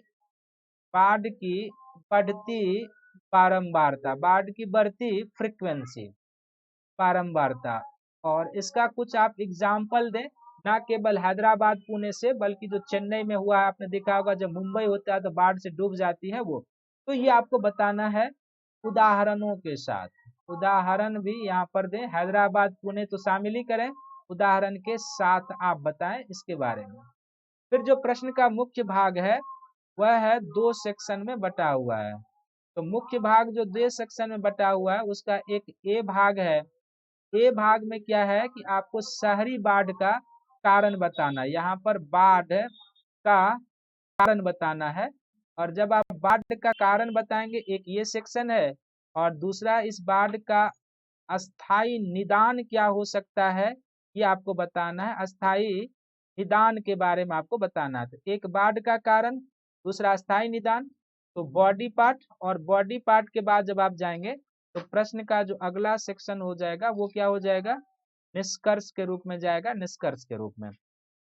तो अब जब बाढ़ के कारण पर जाएंगे तो शहरी फ्लड का आपको कारण बताना होगा कि सबसे पहले आप देख सकते हैं कि जो महानगर की जो महानगर का अनियोजित विकास, इसका एक कारण आप लिख सकते हैं। महानगर का अनप्लान्ड विकास, कि कैसे जल सिस्टम हो, अनियोजित विकास, ये एक बहुत बड़ा कारण है। दूसरा आप इसमें कारण में डाल सकते हैं कि जो भूमि उपयोग परिवर्तन हो रहा है, भूमि उपयोग प्रतिरूप में परिवर्तन, लैंड यूज पैटर्न में भूमि उपयोग प्रतिरूप में परिवर्तन। तो भूमि उपयोग प्रतिरूप में परिवर्तन क्या, जब नगर का प्लान्ड वे में विकास होगा ना, तो उसमें पूरा तय किया जाता है कि आवास कितने क्षेत्र में होगा, जलग्रहण कितने क्षेत्र में बनाना है, मनोरंजन पार्क कितने क्षेत्र में बनाना है, ये पूरा उसका खाका खींचा जाता है। लेकिन अभी इसमें क्या हो रहा है कि व्यापक बदलाव हो रहा है। तीसरा, जो प्रशासनिक उदासीनता है, ये भी आप इसमें लिख सकते हैं। प्रशासनिक उदासीनता, प्रशासनिक उदासीनता क्या, कि नॉर्मली क्या होता है कि मानसून से पहले क्या होना चाहिए कि जल निकास प्रणाली की सफाई होनी चाहिए, साफ सुथरा, क्या उसका जो जाम सिस्टम है उसको आप क्लियर कीजिए ताकि वर्षा होगी पानी निकल जाए। दिल्ली सब में आप देखते हैं कि वो होता नहीं है, और पहले ही बारिश में जो है सो दिल्ली पूरी तैरने लगती है, बसें रोड पर तैरना शुरू हो जाती है। तो ये प्रशासनिक उदासीनता है ना, कि जब आपको पता है कि प्रत्येक बार ऐसा होता है और आप बार बार रिपीट होने देते हैं। यदि मान ली 2020 में हुआ, इस बार तो आपने देखा ही होगा कि कितनी बसें दिल्ली में तैरी है सड़कें पर, ये 2021 में भी होगा। तो जब आप पिछले बाढ़ से सबक नहीं लेते हैं, आगे उस पर काम नहीं करते हैं, नालियों की सफाई नहीं करवाते हैं, जल जो निकास प्रणाली है उसको बेहतर नहीं कराते, तो सीधा प्रशासनिक उदासीनता है। और इसको क्या कहा जाएगा? तो प्रशासनिक उदासीनता है। चौथा जो है ना, कि हम लोगों ने क्या किया है कि खासकर चेन्नई समय क्या है कि शहर के आसपास क्या होता है ना, कि वर्षा जल संचय का क्षेत्र बनाया जाता है। खासकर जो एक तरीके से कहते हैं कि जो झील का एरिया होता है, जो नम क्षेत्र होता है, तो ये झील और नम क्षेत्र जो होता है, ये क्या होता है, जल को स्टोर करता है। लेकिन इस झील और नम क्षेत्र को हमने क्या किया है कि इसको भर भर के इस पर हमने आवास का निर्माण कर लिया है, आवास निर्माण कर लिया है। और जाहिर सी बात है कि जब आपने ऐसे जलग्रहण क्षेत्र को भर भर के आवास का निर्माण कर लिया है, तो फिर इसका क्या परिणाम होगा? वर्षा होगा, वो जल शहर में अतिक्रमण करना शुरू करेगा। पांचवा इसका कारण क्या होगा कि ये जो एक तरीके से कह सकते हैं कि जो नालियों की बेहतर व्यवस्था होनी चाहिए, नालियों की बेहतर व्यवस्था वो नहीं है महानगरों में। आप जिस महानगर में देखेंगे नालियों की बेहतर व्यवस्था का आभास है, ये आप लिख सकते हैं। तो इस तरीके से शहरी फ्लड का आपको कारण बताना है और अस्थाई निदान के बारे में आपको यहाँ पर सुझाव देना है कि किस तरीके से क्या काम किया जाए, किसका अस्थाई निदान हो जाए। तो इनके कारणों के संदर्भ में ही अस्थाई निदान आप लिखेंगे कि भूमि उपयोग जो प्रतिरूप है, जो महानगर जब शहर का प्लान्ड में विकास हो तो पूरी तय कर लेना चाहिए और उस पर जो ऐसे कड़े नियम लागू होने चाहिए कि कितना क्षेत्र जलग्रहण क्षेत्र के रूप में होगा, कितने क्षेत्र में आवास का निर्माण होगा, जल निकास प्रणाली कैसे होगी, किस तरीके से वो काम करेगा, पूरा चीजें तो सुझाव भी आप इसमें देंगे। तो ये बिल्कुल डिजास्टर मैनेजमेंट सरल क्वेश्चन है, रिपीटेड क्वेश्चन है, इसीलिए क्वेश्चन बैंक हम लोग आप लोगों को बार बार कहते हैं देखने के लिए। एक बार आप देखेंगे शहरी फ्लड पर एक बार और प्रश्न यूपीएससी में प्रीवियस वर्षों में पूछा गया है। तो ये इसका उत्तर होगा। और यहाँ पर आप मैप भी कर सकते हैं कि एक भारत का मैप बना के भारत में जो शहरी बाढ़ का क्षेत्र है आप उसको दिखा सकते हैं। चेन्नई को दिखा दीजिए, हैदराबाद को दिखा दीजिए, पुणे को दिखा दीजिए, मुंबई को दिखा दीजिए, दिल्ली को दिखा दीजिए, जो शहरी फ्लड का मेन एरिया है। कारण लिखिए और फिर उसके निदान के बारे में बताइए। बिल्कुल जो है ना, तो आपको सेक्शन वाइज तोड़ के प्रश्न को लिखना है, ये ध्यान में रखना है। नेक्स्ट प्रश्न जो है वह है कि भारत में सौर ऊर्जा की प्रचुर संभावनाएं हैं, एक सेक्शन ये है। हालांकि इसमें क्षेत्रीय विकास में भिन्नता है, इसका आपको वर्णन करना है। अब ये भी देखो, मैंने यूट्यूब सेशन पर जब मैं एनसीईआरटी पढ़ा रहा था, आप 7th क्लास के एनसीईआरटी को उठा लो, 8th क्लास के एनसीईआरटी को उठा लो, इन दोनों क्लास में एनर्जी वाला टॉपिक है, रिसोर्सेज वाला, और उसमें मैंने सौर ऊर्जा के बारे में बताया हुआ है कि किस तरीके से भारत में सौर ऊर्जा की पोटेंशियल है, किस राज्य की क्या स्थिति है, ये पूरा मैंने इसमें बताया है। तो ये भी 250 शब्द में आपको लिखना है। तो सबसे पहले जब आप इसका आंसर करें तो आप क्या लिखें, सबसे पहले परिचय लिखें। और जब आप परिचय लिखें तो परिचय में सबसे पहले आप बताएं कि सौर ऊर्जा की संभावना, सौर ऊर्जा क्या, और इसके महत्व के बारे में आप बताइए। महत्व जो है बेसिकली आप इसके महत्व को क्या बताएंगे, तो पर्यावरण की जो धारणीयता ये बढ़ाता है, उससे थोड़ा सा जोड़ कर लेके पर्यावरणीय धारणीयता को जोड़ कर लेके, इको सेंसिटिविटी को जोड़ कर लेके ये हो जाएगा। दूसरा है कि भारत में मुख्य भाग, जो प्रश्न का एक है मुख्य भाग, बॉडी पार्ट जिसको कहेंगे, तो मुख्य भाग में भारत में प्रचुर संभावना है, प्रचुर संभावना है। तो प्रचुर संभावना है ये आपको बताना होगा। कैसे बताना होगा, इसके लिए भारत का जो ज्योग्राफिकल लोकेशन है वो आपको बताना होगा कि भारत जो है ये उष्ण कटिबंध में भी है और भारत क्या आता है, उपोष्ण कटिबंध में भी है। तो भारत का जो ऐसा ज्योग्राफिकल लोकेशन है, इसके कारण क्या है कि भारत में लगभग 300 दिन सूर्य की रोशनी प्राप्त होती है, 365 में 300 दिन, और दक्षिण भारत में तो लगभग 365 दिन। तो जिस देश में इतना दिन सूर्य की रोशनी मिलेगी वहां पर क्या है, सौर ऊर्जा की अधिक संभावना है। और थोड़ा सा आप यहाँ पर इस ज्योग्राफिकल लोकेशन के अलावा एक और अन्य पॉइंट डाल दीजिए, थोड़ा सा और आंसर को डायमेंशन दे लीजिए। इंटरनेशनल सोलर अलायंस का भारत सदस्य है, आईएसए का। और इंटरनेशनल सोलर अलायंस का जो मुख्य कार्यालय है वो भी भारत में है। तो इस दृष्टिकोण से भी भारत में सौर ऊर्जा के प्रचुर संभावना है विकास की। तो ज्योग्राफिकल कंडीशन मूल कारण और सब्सिडरी कारण आईएस को आप भी लिख सकते हैं, इंटरनेशनल सोलर अलायंस को। ये हो जाएगा एक पैराग्राफ में। और मुख्य रूप से क्या है कि क्षेत्रीय भिन्नता को दिखाना। अगला जो मुख्य भाग प्रश्न का है वो सौर ऊर्जा के उत्पादन में आपको क्षेत्रीय भिन्नता को दिखाना है, क्षेत्रीय भिन्नता। तो क्षेत्रीय भिन्नता में आप क्या देखेंगे कि इसमें जरूर भिन्नता है कि सौर ऊर्जा उत्पादक राज्य को आप यहाँ पर दिखाइए, उत्पादक राज्य। और जब आपको सौर ऊर्जा उत्पादक राज्य पता है तो खुद आपको पता चल जाएगा कि भिन्नता कहाँ पर नहीं उत्पन्न होता है। तो सौर ऊर्जा उत्पादक राज्यों में आप देखेंगे कि राजस्थान का स्थान है, आप देखेंगे कि इसमें गुजरात का स्थान है, इसमें आप देखेंगे महाराष्ट्र का स्थान है, इसमें आप देखेंगे एमपी का भी कुछ स्थान है। तो इस तरीके से आप देख रहे हैं कि दक्षिण पश्चिम के राज्यों का स्थान है। मूल रूप से किसका स्थान है सौर ऊर्जा के उत्पादन में? दक्षिण पश्चिम के राज्यों का स्थान है। तो हो गया ना। अब आप इसमें क्षेत्रीय भिन्नता दिखाइए कि पूर्वोत्तर के राज्यों में इसका विकास बहुत कम है, पूर्वोत्तर का राज्य हो गया, उत्तरी राज्य हो गए, इन राज्यों में क्या है काफी कम विकास हुआ है, नहीं विकास हुआ है। तो यहाँ पर इन राज्यों में सौर ऊर्जा का विकास अधिक हुआ। इस अधिक विकास का कारण बता दीजिए, अधिक विकास का कारण बता दीजिए। और इन राज्यों में कम विकास हुआ है, नहीं के बराबर, तो इस कम विकास का कारण बता दीजिए। आपका आंसर और सारगर्भित हो जाएगा। और फिर कारण में कुछ ज्योग्राफिकल कंडीशन, जो टेक्नोलॉजी महंगी होती है, ये आप बताइए। और तब जो है सो आंसर का फिर से आपको क्या करना है, यहाँ पर निष्कर्ष लिखना है। तो ये भी प्रश्न जो है सो यूट्यूब क्लास में मैंने डिस्कशन किया है, आप जाकर देखिए। यूट्यूब 7वां 8वां के एनसीईआरटी क्लास का यूट्यूब प्लेलिस्ट में होगा, आप वहां से इसका आंसर निकाल सकते हैं, ये ध्यान में रखेंगे। और जो लास्ट प्रश्न है वह है कि भारत के वन संसाधनों की स्थिति एवं जलवायु परिवर्तन पर, जलवायु परिवर्तन का उसके प्रभाव कैसे पड़ रहा है, परिणामी प्रभावों की चर्चा करना है। तो इस प्रश्न में भी कुछ खास नहीं है। आपको वन संसाधन तो मैंने बहुत पढ़ाया, प्रत्येक एनसीईआरटी में पढ़ाया है, वन रिपोर्ट ला के पढ़ाया यूट्यूब पर, 2-2 बार वन रिपोर्ट पढ़ाया। आपको स्पेशल क्लास में वन रिपोर्ट पढ़ाया था, यूट्यूब क्लास में भी वन रिपोर्ट पढ़ाया था जो 2019 का है, उसमें पूरा बताया था वन संसाधन की स्थिति। तो परिचय लिखिए सबसे पहले, जब आप आंसर का फॉर्मेटिंग करते हैं तो परिचय लिखिए, वन संसाधन के महत्व के बारे में बताइए, वन संसाधन का महत्व बताइए क्या है, कई दृष्टिकोण से इसको लिखा जा सकता है।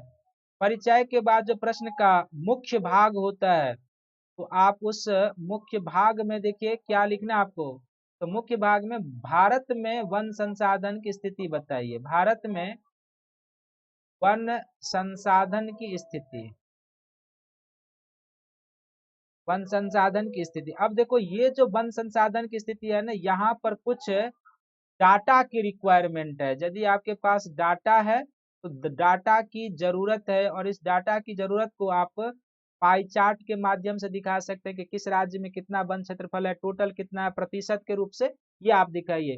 वन का एरिया टोटल प्रतिशत के रूप में कितना वृद्धि हुई है, क्या है, किस राज्य में है, प्रतिशत के हिसाब से, कुल क्षेत्रफल के हिसाब से, वो आप दिखा दीजिए वनों की स्थिति।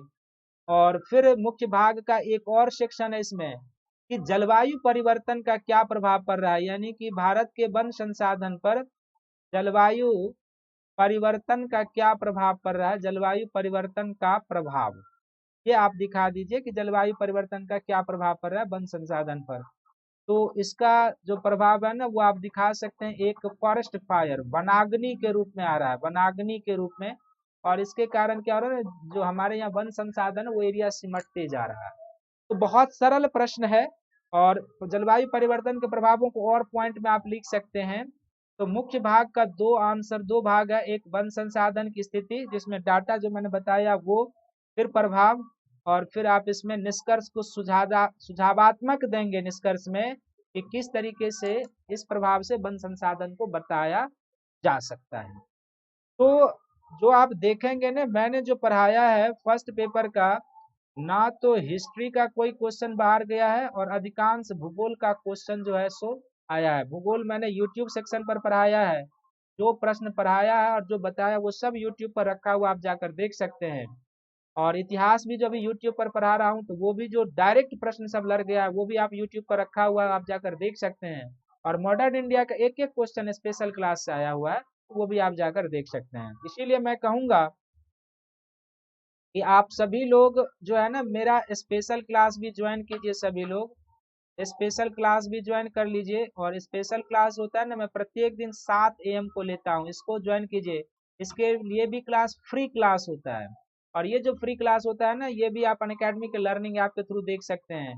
और प्रत्येक दिन जो मेरा यूट्यूब सेशन होता है, तो ये 8 AM में होता है, आप इसको भी ज्वाइन कीजिए और अपनी तैयारी में और अपनी सफलता को सुनिश्चित कीजिए।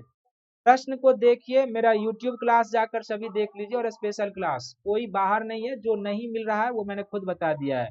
लेकिन प्रश्न का आंसर कैसे होना चाहिए, किस तरीके से आपको फॉर्मेटिंग करना चाहिए, ये सब मैंने बताया है। तो मुझे उम्मीद है कि ये वीडियो आपके लिए बहुत ही लाभदायक रहेगा। और यदि आप यूपीएससी के सिंसियर कैंडिडेट हैं, अच्छे से तैयारी करना चाहते हैं, 2021 में अपनी सफलता सुनिश्चित करना चाहते हैं, 2021 हो या 2022 हो, 2023 हो, तो ये वीडियो आपके लिए रामबाण होगा। आप उसमें अपने को ढालिए, प्रश्न समझिए, डिमांड समझाया है, कैसे लिखा जाना चाहिए वो आपको बताया है। तो इस वीडियो को सभी लोग लाइक कीजिए, शेयर कीजिए, सब्सक्राइब कीजिए, और अधिक से अधिक लोगों तक अपने ग्रुप में भेजें, ताकि सभी लोग इसका बेनिफिट उठा सकें। और सभी को थैंक यू है, धन्यवाद है। मिलते हैं अगले सेशन में आपके साथ।